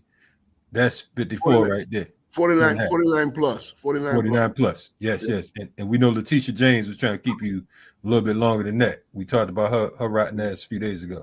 Yeah. But I want to ask you, what was it like? Because the party was young. Yeah. You was young yourself. I think you was locked up at what, 19? I think it's important to understand that the Black Panther Party was essentially a youth movement. Right, There was no one at the inception of the Black Panther Party was over the age of 30. It was 30 years and younger. I mean, it was the teens and 20s, right? These are kids in high school or just getting their first job, but they were dedicated, right? They were dedicated to the ideals that we are fighting for and the love for our people, right? And so that was important for us to understand the evolution of the Black Panther Party. That in fact it was a youth movement, right? Dedicated, determined. Freedom-loving young Black men and women who understood that they was in a world of oppression, right? That the society, the social order in and of itself was anti-Black for the most part. And therefore we had to engage in the kind of organizing that provides certain services in our community that the government was not serving, that there was not any corporate interests providing these kind of services in our community. So we had to organize them themselves. Black Panther Party, as I'm sure Dee explained, was the first organization to raise up the issues of sickle cell anemia across this country, right? To establish free breakfast programs. There were no free breakfast programs in these schools until the Black Panther Party established them, right? Health clinics in our communities, they didn't exist. Transportation to go visit your people in prison didn't exist until the Black Panther Party. That's the kind of work that was being organized by young people, right? And not only that, but defending the community against police violence and terror in our community. Ensuring that they adhere to their protocols, or at least to the extent that we could make them adhere to the protocol, or if not, reprisals when they didn't. All right, so it was important for us to understand that another point is explicitly clear that the sixth rule, rule number 6 of the Black Panther Party was no Black Panther Party member can join any other organization, underground organization except for the Black Liberation Army. All right. And then that was important to understand as well, that when the Black Panther Party came into existence, it was well established that at some point in time, we have to engage in armed struggle, right? And the Black Panther Party, the individuals of the Black Panther Party, particularly young folks, was willing to do so. I got recruited into the Black Underground at the age of 18. I joined the party at 16, was in the Underground at 18, and 19, they captured me, right? And did 49 plus years inside prison, and came back out, get right back into the movement again. But this is what we do, right? This is the kind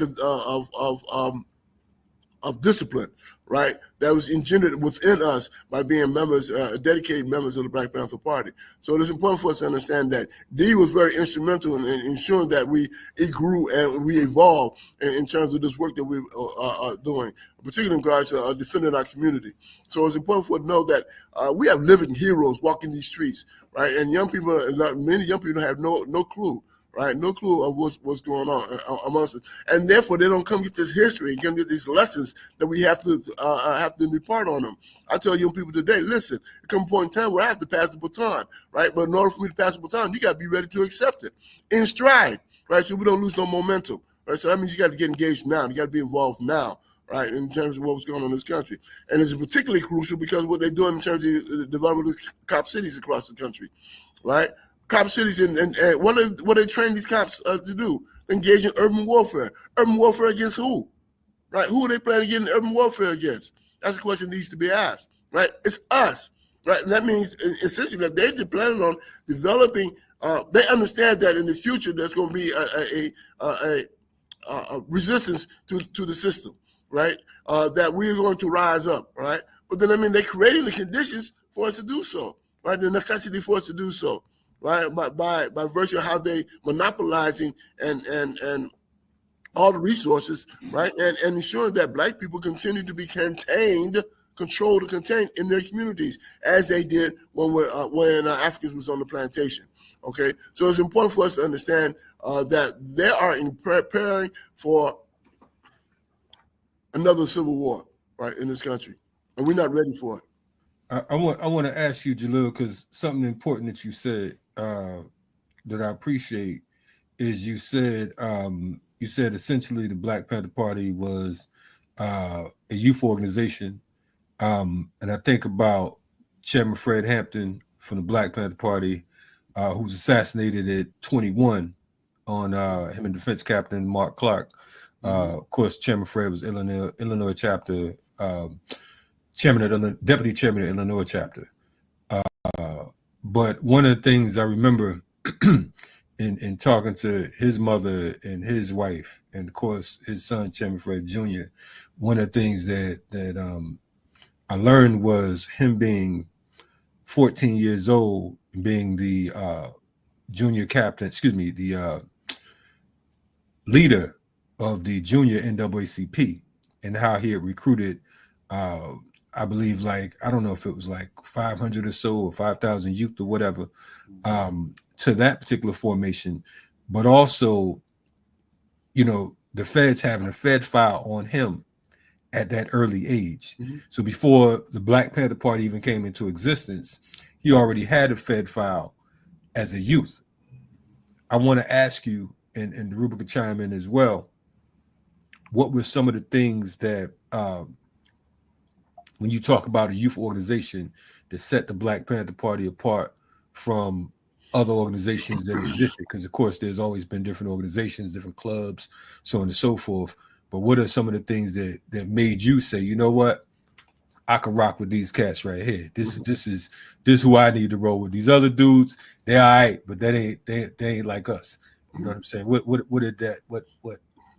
Very similar to Chairman Fred's evolution from the NAACP. My mom was a member of the NAACP, and she used to take us out on marches, right? Drag us around on marches with the NAACP.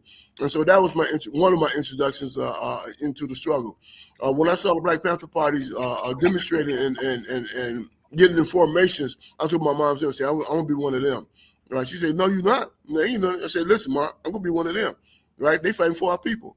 Right? And that's when I understood. I evolved in a family that was activist. Okay, my mom was a student of African dance, right, as a young woman, and so and her African instructor taught her that she's African. So that's what she taught us, my sister and I, that we're African, and we learned the African dance. At the age of 15, she bought me my kunga drum, my first kunga drum. Right, and cultural nationalist. I was associated with the House of Emoja, was associated with the US organization at that time. Right, this is when I was 14, 15 years old. Right, started the first BSU, Black Student Union, right, in our high school to learn Black studies. Right, we didn't have Black studies at that time. We didn't have BSUs. She was organizing in high school. So it was just an evolutionary process for me. I ran into some old comrades of mine, junior high school friends of mine who had since joined the Black Panther Party, right? A brother named Richard O'Neill and others.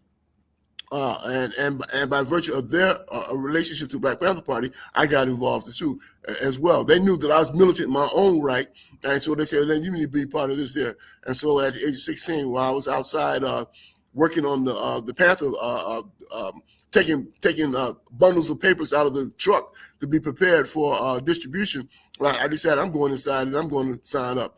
Right, and that's when I became a member of the Black Panther Party at the age of 16. So for me, it was a question of evolving through my familiar or family relationships. Right, when my mom was an activist in the Black Panther Party, and so that very similar, like I said, for Fred, having been a member of working with the NAACP. My mom was in the NAACP, and she took us along, and that gave me the process of understanding that we had to fight for our freedom and liberation and independence and our own dignity as human beings on this planet. No, definitely appreciate that. Drew, would you like to add on to that? Well, not really. I mean, Jalil laid it out pretty well. I think that one of the things that he pointed out that's of significance is that revolutionaries and revolutionary organizations of the mid to late '60s were very young. We weren't, that a revolutionary process, revolutionary action is for the young. It's carried out by the young, by youth.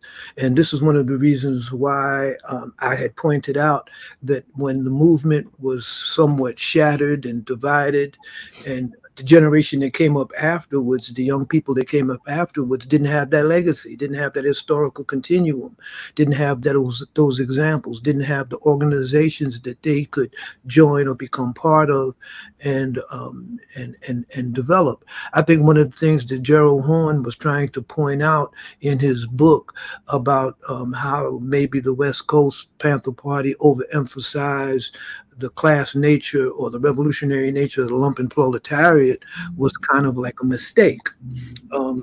I think that should be taken with a grain of salt, because we realize that historically the most revolutionary classes in the colonies as well as in developed societies, there's always been young people who have been alienated from the economic and political mainstream of the system. They have become the ones most susceptible to revolutionary ideology and revolutionary politics. And I think Jalil, when he was talking about his evolution as a young man into the political consciousness that he has today, he emphasized and showed that this was the case. That he was young, his family were involved, albeit with organizations that were not revolutionary organizations, but they were in the forefront of the struggle for Black human rights in the United States at that particular historical moment. We know now that today the NAACP, unless it undergoes a complete overhaul of its leadership into a more younger and radical and more astute members, will go on to become, or will have established themselves as an establishment reformist organization. We can't underestimate the power of capitalism and the white supremacist social and cultural construct. We can't underestimate its ability to co-opt people's culture and people's politics and turn it against the interests of the people. So I think Jalil pointed out very succinctly that revolution is the purview of the young. It's the territory of young people, and our job as senior citizens, although we may be reluctant to admit that, is to advise, is to try to bring forward a more coherent understanding of their legacy, the legacy of revolutionary struggle in the United States and the empire. So let me just add just one more point to what Dee said. Right, Dee said that there's a generation that has been lost, that has not had the continuity of resistance, the continuity of struggle. And the reason why is for that is several reasons, but one particularly is this here. The FBI had a program, right, primarily in the COINTELPRO, that stated that if young people were to come to revolutionary teachings, they'd be dead revolutionaries. And he said they'd be captured and be prosecuted to the full extent of the law. They said they'd be dead revolutionaries. And that's what happened to Fred. That's what happened to Bunchy and others, right, within our movement, Sylvester and many others within part of our movement. They was murdered, right? But not excuse me, I'm on Zoom right now, okay? Not only that, but I'm at the office, right? Not only that, but in regards to lost generations, right? After the Black Panther Party was destroyed, essentially diminished in its capacity to function, what they do, they flood the community with drugs, right? With cocaine, right? And we lost 2 generations to the crack epidemic.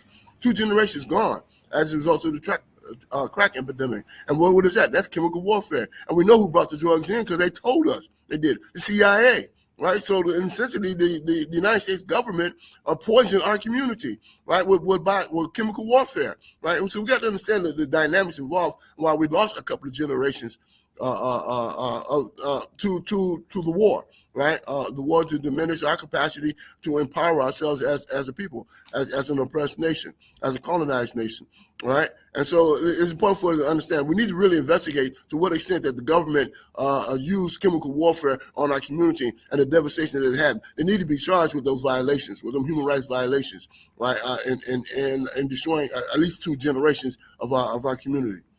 You know, it's wild because you weren't on earlier, but that's one of the things I paused D on, right? Because we was just talking about quote unquote crack epidemic. We talked about chemical and biological warfare, and then you just used the words saying how the U.S. government poisoned our community, right?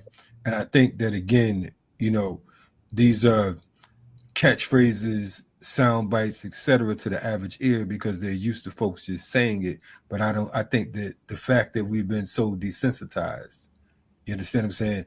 It don't seep in, it doesn't permeate, it doesn't, you know what I'm saying? It doesn't hit home because it just sounds like, oh, they just trying to say this, primarily because we know victims of these epidemics, of this genocide. Mm. And because we know these victims of this genocide, automatically inside of ourselves, inside of our minds, we instantly say, well, man, why don't you just do such and such? Why don't you just, so we end up blaming the victim. You know what I'm saying? And it reminds me of Gil Scott's joint, Home is Where the Hatred Is, where he said, you keep saying, kick it, quit it. But did you ever try? You understand what I'm saying? This when it's war, when it's genocide, and it transforms. This is the ill thing about that particular warfare. It transforms the victims into passive resistance, right? Passive resistance, but not only that, dependence or codependence on their own genocide. So you're depending on your death. Right. You need this. I need this. I know it's killing me. You understand what I'm saying? But I just need to get high. I just need to get out of this current situation for a few minutes. I know it's only going to last for about 5-10 minutes, but I need to escape this reality. And at the risk, I'm willing to play Russian roulette. And we don't even see it like that. That is a whole nother level of treachery. And like you said, being brought up on charges like that. But I'm also wondering some of the new tactics, because again, both of you, it was proven that, that it was, the government was behind your captures, right? Coming from the party, crossing over to like the Black Liberation Army, because I think that one of the things that you pointed out, Jalil, a few minutes ago, was saying like, you didn't necessarily go into the difference, but you talked about point number 6, I believe, in regards to you not being able to join any other military except for the Black Liberation Army, right? Or any other formation. I want to know, like, what was the inspiration, and we can answer it if you want to or not, you know what I'm saying, keeping in mind where we at. But what was the inspiration to say, okay, boom, you talked about moving from the NAACP to the Black Panther Party, then to the Black Liberation Army. I talked to D in the past about, him even going to rallies with Dick Gregory and things of that nature, just arriving to certain points and whatnot. So I want to ask both of you, like, because they're youth watching right now, they're individuals that are making transformations and are confused as to how they can get from point A to point B. What was the ultimate decision that said, okay, boom, I'm going to fight for my people as under the Malcolm doctrine of by any means necessary? You know what I'm saying? I'm going to stand up and I'm with this resistance, because both of y'all was young. So, I mean, look, if you don't mind sharing that. Go ahead, D. Well, I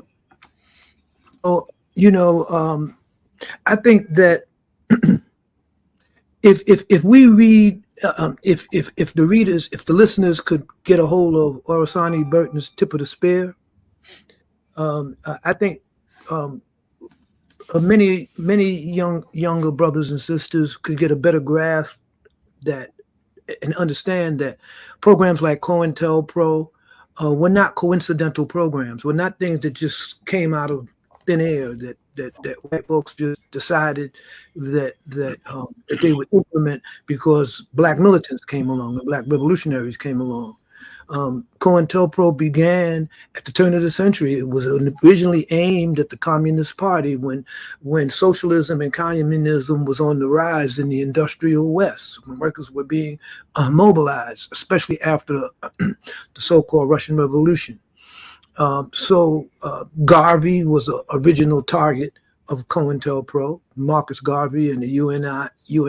The techniques that we use to destabilize and neutralize Garvey became integral to the program that would later become COINTELPRO. And COINTELPRO, of course, was first aimed at the Communist Party USA because they believed, because the capitalist rulers in America and the government believed that that the Soviet Union, which had come into existence after the Russian Revolution, was somehow infiltrating and undermining the ruling class and workers here in America. The working classes struggles of early industrial America in the 1920s and the 1930s. This working class struggle was decidedly socialist and communist in its understanding of workers and workers' rights. And if we go back even further to the Civil War, if we understand what the Civil War was about, the Civil War was about, in essence, the struggle for dominance between an agrarian based ruling class and mercantilism and industrial, the beginning of an industrialized corporate ruling class. It was a struggle between chattel slavery and wage slavery.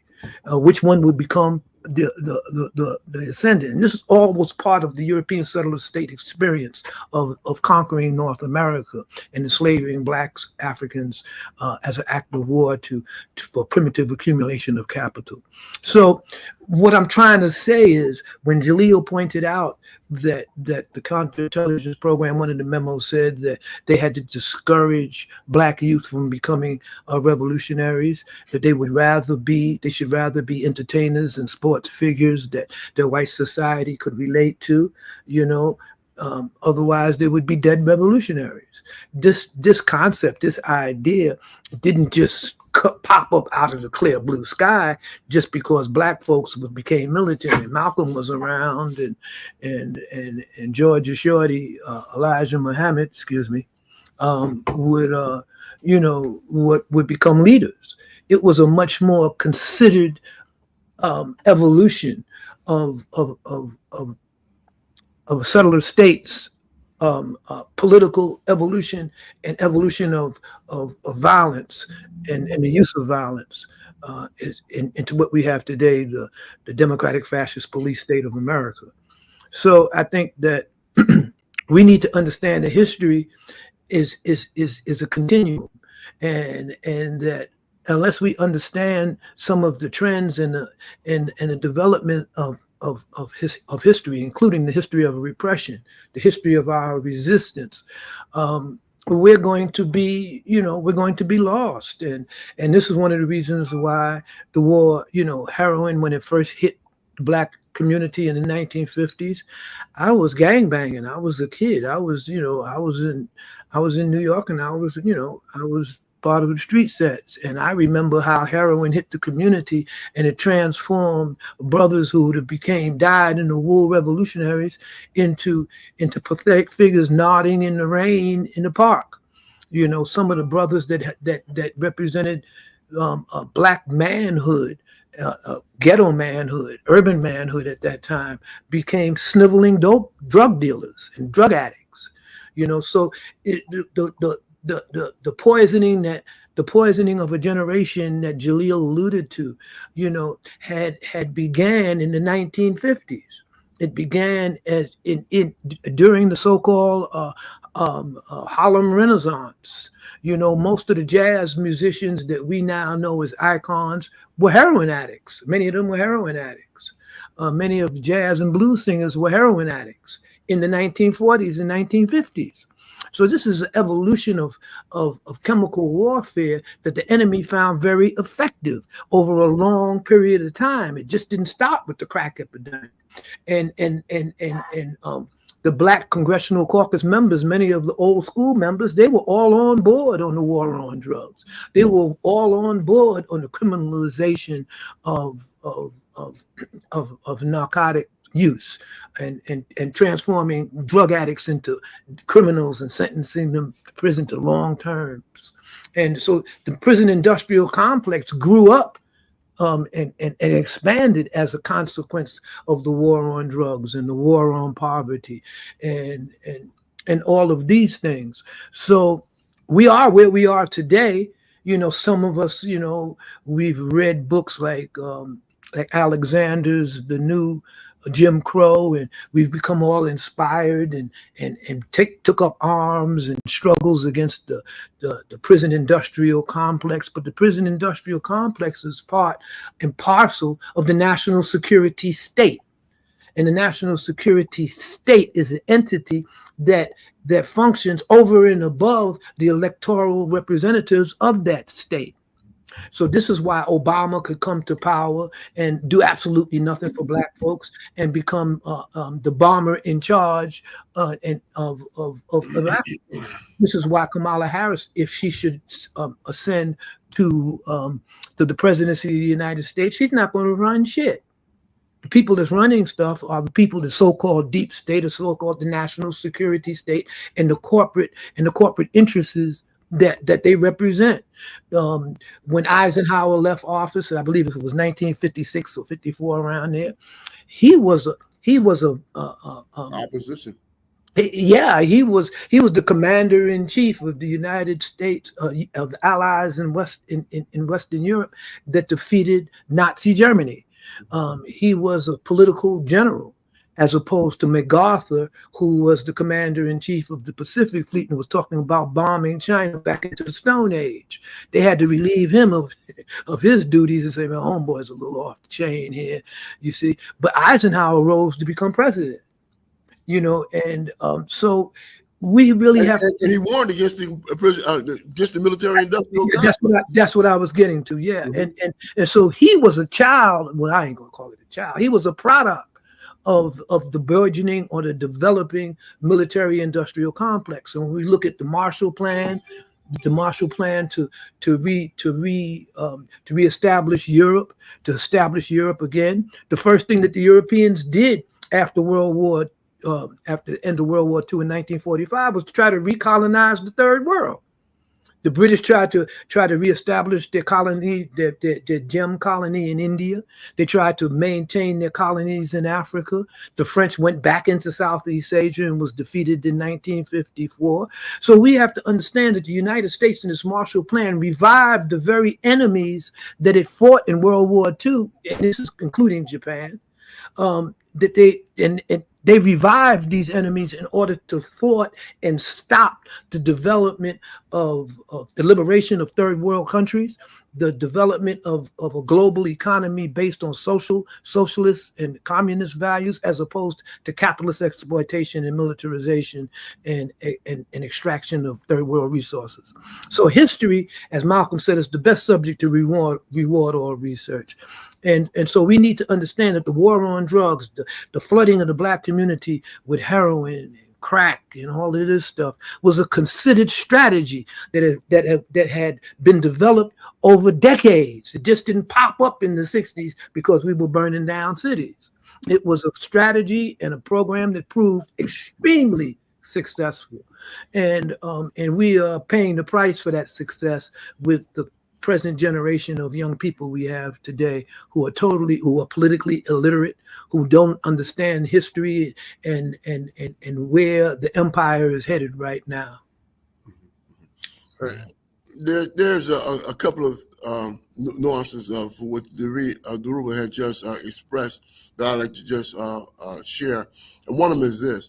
in terms of the COINTELPRO and FBI director's counterintelligence program, it's important for us to understand that J. Edgar Hoover, who rose to become the director of the FBI, was originally an agent, right, in the 1920s. And one of his direct contact in terms of trying to destroy was Marcus Garvey, right? Marcus Garvey was one of his targets. So then come the 40 years later, he devised the COINTELPRO documents, right, 20 years later, and he talked about to prevent the rise of a Messiah, right? That's based upon his experience that he had with Marcus Garvey, recognized that Marcus Garvey was organizing here in the United States, in Africa, in Latin America, in the Caribbean, and also in Britain, right? A broad-based organizing. I think one of the greatest organizers that we have in our contemporary time, of Pan-Africanist organizers that we had in our. So he understood that the necessity to prevent anyone to rise to that level of influence from the black population, right? And put in a document to prevent the rise of a Messiah. He said that Malcolm X could have been one if he had not, if he were not murdered, right? And second of all, Martin Luther King would have been one if he had not turned away from his pacifism. Okay, is to turn the other cheek prospect. So for me, in terms of my youth development and my militancy, right, one of the words from that evolvement came from the movement of the 60s, the rise that was going on across the country, where it was, as Dee talked about, burning down these cities, right? I was 14 or 15 years old, right, engaged in the riots in San Francisco when the police shot and killed a young brother up in Hunters Point. Right, it caused an uproar throughout San Francisco. And so this militancy, it came as a result of oppression. All right, and so for our young people to get involved in the Black Panther Party, it was as a result of the repression and the understanding that we had to fight back in order to gain some form of dignity and to demand certain services that should have been provided for the community from the onset. And so for me, it was a result of social development, right, that guided me towards the degree from which I knew that at some point in time that I would have to put my life on the line and for our overall struggle, right, and join the Black Panther Party, Black Liberation Army. But it's social conditions create the means and the mechanisms for which we can empower our people and evolve towards the degree from which we are struggling for our own liberation and independence, all right? And so for us, that's the reason why, as Dee pointed out, right, they had to use chemical warfare to tamper down and to prevent the rise of the militancy of our people in our struggle, right? But that's not the first time in history. We know about the Opium Wars, and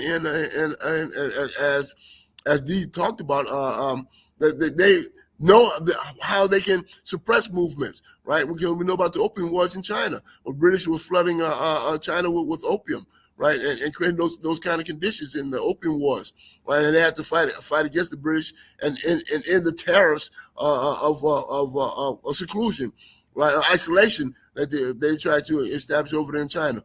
And so we know that they have a history of repressing movements, and they're using every form necessary to do so, whether it be by virtue of propaganda, distraction, chemical warfare, biological warfare. They'll use whatever they have in their arsenal of repression to prevent us from rising and for our own liberation. So militancy is an essential. We have to rise up to the degree where we understand that our freedom is based upon our capacity to resist a system of oppression, period. Okay, check this out. And we have a few minutes. What I want to do right now, because you talked about militants, you talked about resistance, and earlier one of the things that Dhoruba and I was talking about was we mentioned the fact that yesterday was Indigenous Peoples Day, right? We mentioned Columbus, we mentioned the whole holidays, etc., so on and so forth. What I want to do at this time, again, I had the opportunity to learn from, freedom fighters on both coasts when it comes to, or all coasts when it comes to the party, BGF, BLA, so on and so forth, SNCC, etc., right? RAM and the likes. one of the things that I always find is that there are soldiers, there are warriors that existed who were comrades who would be unsung. You know what I'm saying? Comrades who have been either purposely forgotten or erased, or folks didn't even know they existed. If you all were to pick one or two individuals that you came across that you would say was a comrade who, put in work, and either the world don't know their name or the world should know their name, or revolutionaries should know their name, I would say, who would that be? I know it might be a tough question, but I know just from being around a lot of you OGs that there are names that have inspired me like I knew them because I heard the stories. So if you don't mind sharing that, that's what I would like to see on this 58-year anniversary of the Black Panther Party. Well, I got to go. I got a medical appointment shortly. I got to leave. So I just want to leave on that note and say, I think Jalil knows some of these brothers as well as I do. One, of course, is Comrade Twyman Myers. No one knows his name. No one knows what he's done. No one knows who he was. Another one is Kimu White. No one knows that who Kimu White was. And then there was Frank Heavy Fields in the BLA. There was my past comrade Thomas Blood McCrary. I mean, some of these comrades, their memories, they bring very emotional. They bring very emotional feelings to my mind, because I know how dedicated these brothers were, and I know how well they fought, and I know how they died, and these are just a few comrades that I. Suniyata Motari is another. Zay Shakur is another. There's a whole host of comrades who we've lost. Shasha Brown, another. Teddy Heath. Seth John, man, come on. Seth Hayes, right? Right? These are comrades who brothers who did time and fought for us. Was the heroes. I mean, we don't laud them. We have not really taken note of their sacrifices. Sophia Bukhari, Sister Sophia Bukhari, Marilyn Buck. Right, a white comrade, right? Marilyn Buck, who was about the business, right? Escaped, went back into the movement, right? After she was captured, right? There's many others. We can go off for days. Geronimo Pratt, Comrade Geronimo, that some people don't even know his contribution to our struggle, right? 27 years for a crime that they know that he did not commit. And also we got living comrades right now, like Imam Jamil Al-Amin, right? Mumia Abu Jamal, that we have to fight for.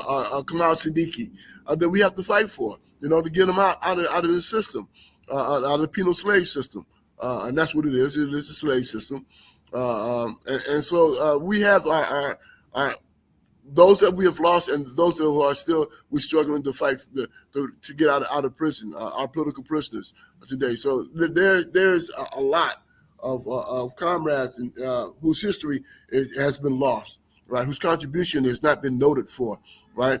And that's our responsibility. And I'm certain that in Dhoruba's book, and when it ever comes out, there's some of those individuals who will be lauded. Okay. Don't you start, man. But yeah. We remain silent on that one. But go ahead.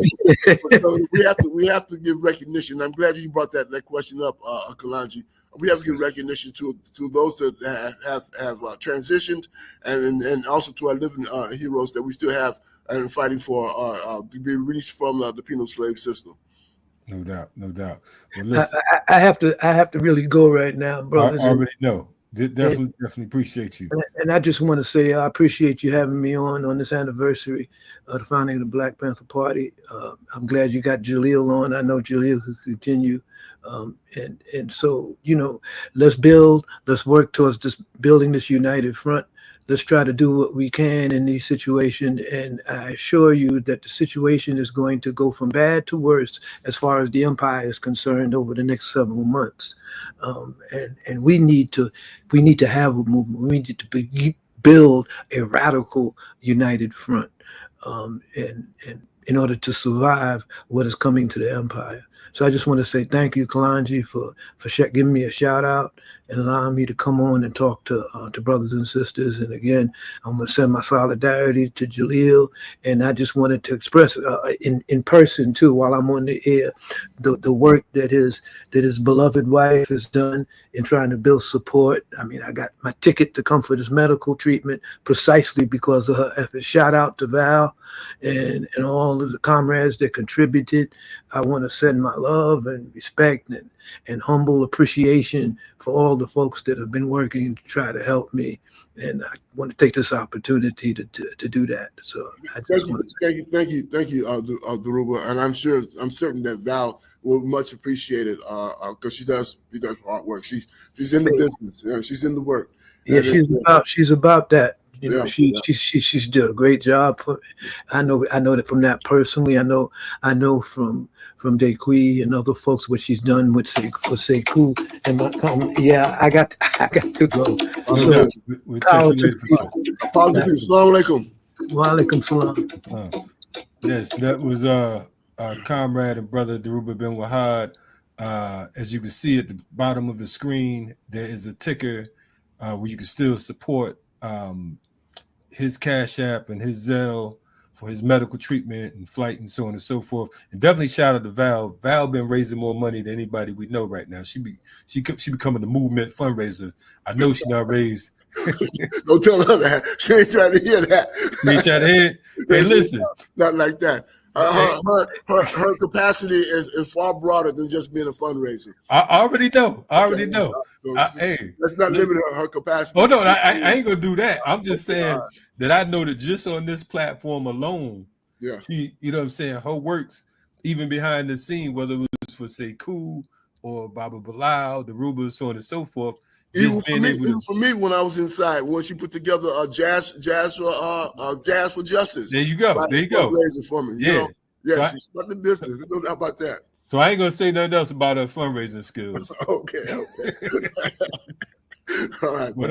But we appreciate it. We glad that, we appreciate both of you all bringing power and bringing life to this movement and inspiration. You know what I'm saying? Because you two alone, man, I know damn well a few times y'all inspired me and didn't even know it.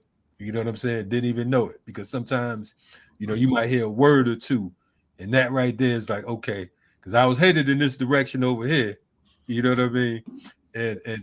And man, sometimes a gun and a grin could change the game. So definitely appreciate that. We got a few minutes left. I want to ask you, because of the fact that we've been talking about building a united front, we've been talking about the People's Senate, so on and so forth. I want to, ask, what's the state of the People's Senate right now for folks who aren't familiar? If you can give them a little rundown. And I know that there's I'm planning on doing some things with both you and Dhoruba in the future, hopefully on this platform, because I think that the two of you brothers in particular have been spearheading efforts, along with folks like Sekou, who's our ancestor comrade right now, along with folks like Jihad and Ashanti and Kazi and so many others that I got to hang out with last month. What was that, August? You know what I'm saying? When you all was out here. So definitely that was rejuvenating. But for folks who don't know, you know what I'm saying, please, explain the People's Senate and why it's important to get down. Okay. I'll try to be as succinct as I possibly can. In 2018, while I was locked up in a special housing unit, SHU in Southport in New York, I wrote a letter to my comrade Jihad Abdul Mumet, who's the chairman of the National Jericho Movement, which I co-founded along with Baba Herman Ferguson and Sister Sophia Bukhari back in 1998. So I asked him there was a necessity to bring back the international Jews to the United States.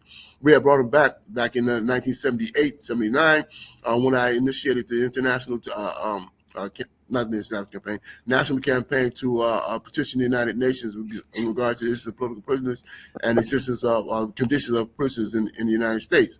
And so we decided it was time for us to bring it back, and we decided to do so, but we're going to bring the issues of genocide to the table. So in October of 2021, we had the International Tribunal that was held at the Malcolm S. Betty Shabazz Education and Research Center, which is formerly known as the Audubon, where Al-Haj Malik Shabazz was assassinated. It was the appropriate place to have the International Tribunal. And as a result of the International Tribunal, they decided, based upon 5 charges that we laid against the United States, those 5 charges being environmental racism, health inequities, mass incarceration, police killing of our people, state-sanctioned murder of our people, and mass incarceration and political prisoners. They found the United States guilty on all 5 of those charges, and it was cumulative to that of genocides, that they had engaged in the process of genocides against Black people. A lot of people need to, in fact, you can go to spiritofmandela.org, spiritofmandela.org, or you can YouTube 2021 International Tribunal on Genocides, and all of the hearings will come up on YouTube. We have them all established. Or you can go to spiritofmandela.org and go to the International Tribunal, and you'll find all of the hearings there as well.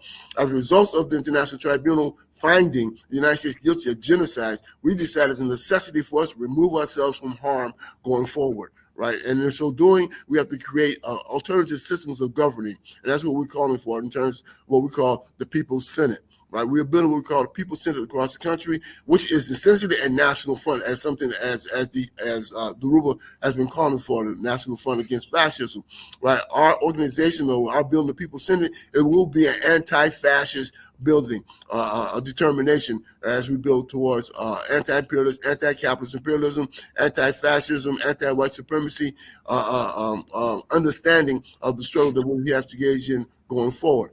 More importantly, is that in terms, in as much as in terms of building the People's Senate, it is apparently it is essential that we organize campaigns across the state, across the country, in regards to that. One thing that the Northeast, our Northeast chapter of the People's Senate is having a concert. I think next week, right? Next week they're having a concert, which is important, very important to have to note. Right, it's also fundraising, but it's also the means for which we can build the basis from which people will understand what the People's Senate is about. We need to try to organize a national fundraising campaign, right, for the People's Senate, which I wanted to talk to you about at some other point in time. Very similar to what Val did with the Jazz for Justice organizing, right? We want to do something similar to that, but on a broader scale, on a national level, to bring the issues of the People's Senate more broadly on our movements. It is a necessity that we try to unite as many forces as we possibly can under the rubric or under the umbrella of the People's Senate. That is important. We have thousands of organizations doing work on the community level, state level, and some are even trying to evolve on the international level, as we are, as we have been doing. My dear comrade Jihad Abdul Mumit has been over to Tanzania, been over to Nigeria, and over to Ghana, raising the question, South Africa, raising the question of our struggle here in the United States. And so it's important for us to know that the People's Senate is the foundation towards building a national front in this country, a national front of resistance and seeking alternative systems of governing. Because this system of government is not for the people and by the people. And I can express that on another level, and that is this here. This country is run by 744 billionaires, right? We have the illusion of inclusion, thinking that we live in a democracy, when in fact we live in a plutocracy. The rich rules, right? So we have 744 billionaires in this country. that is essentially has the cumulative wealth of over nearly $7 trillion. Nearly $7 trillion. All right. And by virtue of that accumulation of wealth, right, they're basically running the country. There are approximately 6 major corporations that have that controls almost 85% of the wealth of this country, right? Within these monopolies, and so for us to recognize that this system, and also know this, that the federal government is in fact a corporation, right? 28 USC 3002 15A states that the United States is a federal corporation. In 20 years ago, the United States Supreme Court made a decision called People's United, stated that corporations are people. Corporations are people. So how corporations become people? All right, because the corporation which we are governed by, this government that we are governed by, in fact, is a corporation. And so when they say we the people or for the people, they're not talking about flesh and blood human beings. They're talking about corporations. As the United States Supreme Court has stated that corporations are people, and the government itself is a corporation. So they function in the best interest of corporations, not in the best interest of people. People of the United States, for the most part, are wage laborers. Right, wage laborers, right? We go to work, get a wage, and make profits for the corporations, right? They take the profits, we do the work, okay? And so we have to change that dynamic, change that kind of relationship that we have with government and how government functions, right? And so for us, building the People's Senate, creating alternative systems of governing is extremely important for the future of us as a people, and to rid a system where we are being super exploited, particularly Black, brown, and indigenous people, super exploited in this country, and all other people being exploited just by the fact that this system is based upon the ideas of competition, individualism, right? And therefore, those of us who are not in the capacity to compete or in the capacity to be enslaved, right? To be enslaved, wage slaves, and that's what we are today for the most part. So building the People's Center is the means and mechanism for which we create alternative systems of governing and research again to excise ourselves from the system of corporate dominance. No doubt, no doubt. Hey Jalil, as always, honor, pleasure to have you on. You know what I mean? We gotta get you back on a little more regularly. You know what I mean? You know, we got, of course, our brother Frank. Shout out to Frank Brown and Abdul Haq. Absolutely. So, yeah, their show is now on the platform on Wednesdays. Make sure you check them out. 1 p.m. EST every Wednesday. They're actually organized for the Northeast Political Prisoners Coalition. Without a doubt.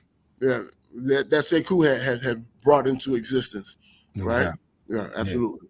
Yeah. No, and we definitely happy to because that's one of the things. One of the things we used to do was a joint called Freedom Fridays.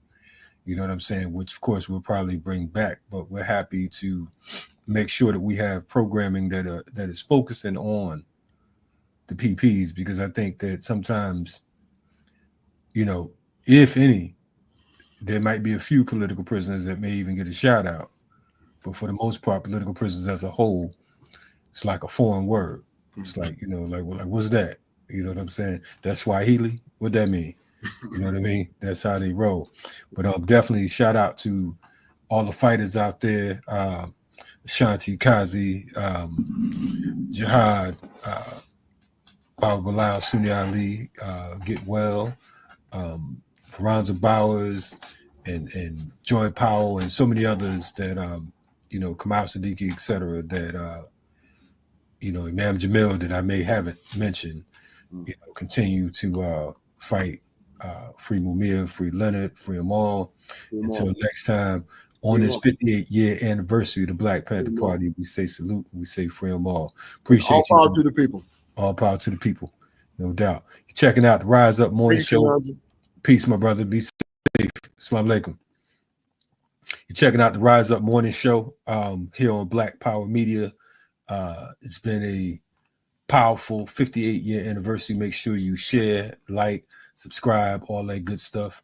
Let the folks know that Black Power Media is where it's at. If you haven't subscribed yet, make sure you do that. Also support our Patreon, which is scrolling at the bottom. We have a new magazine that just dropped for folks who are not familiar. It's called Afro Pick. The third issue will be out in the next couple weeks. Our second issue dropped a few weeks ago.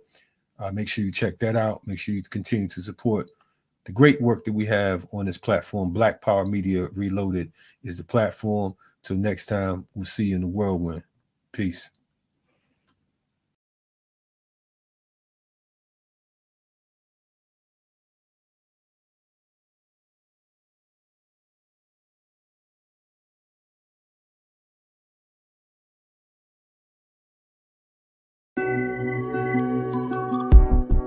Sometimes the riot is a quiet one, or the battle is to love yourself and function in society where voices of reason are muted by anxiety, like gaining notoriety is selling your soul. So we tend to go no deeper than the shallow water level, trying to keep us overhead in the face of all the slurs and the stares, mentally frozen, paralyzed by fear of failure and success. So we lock, stock, barrel, running while it's crumbling. All these towers and they're babbling, but the baby's in the bath and the stash under the bed on my head, spinning from the circles and the puppets and the strings that they pull. Then we move. Reactionary warfare never produces when it's on the field. Feeble and foolish. What tools and what weapons are we using? We need some new ones. Real revolution. It's real solutions. Well, we've taken on the ways of the ones who conquer with their guns and religion and division. Got my inner me looking like my enemy. Real revolution. Well, my inner me, really a mirror for the galaxy. New time, brand new paradigms, new contracts to sign. They thought that this would all be televised, though it's happening right before our very eyes. It's on the inside, with their guns cocked. When that rock drops, standing on the rooftop, praying that the mountaintop can live inside the valley. People tell me the reward is somewhere off in heaven, like heaven's only in the sky. Like chariots are swinging, like God is something separate from yourself, from your wealth, from your lover, from your neighbor. Oh, your savior is coming in your own name, coming with the face the same.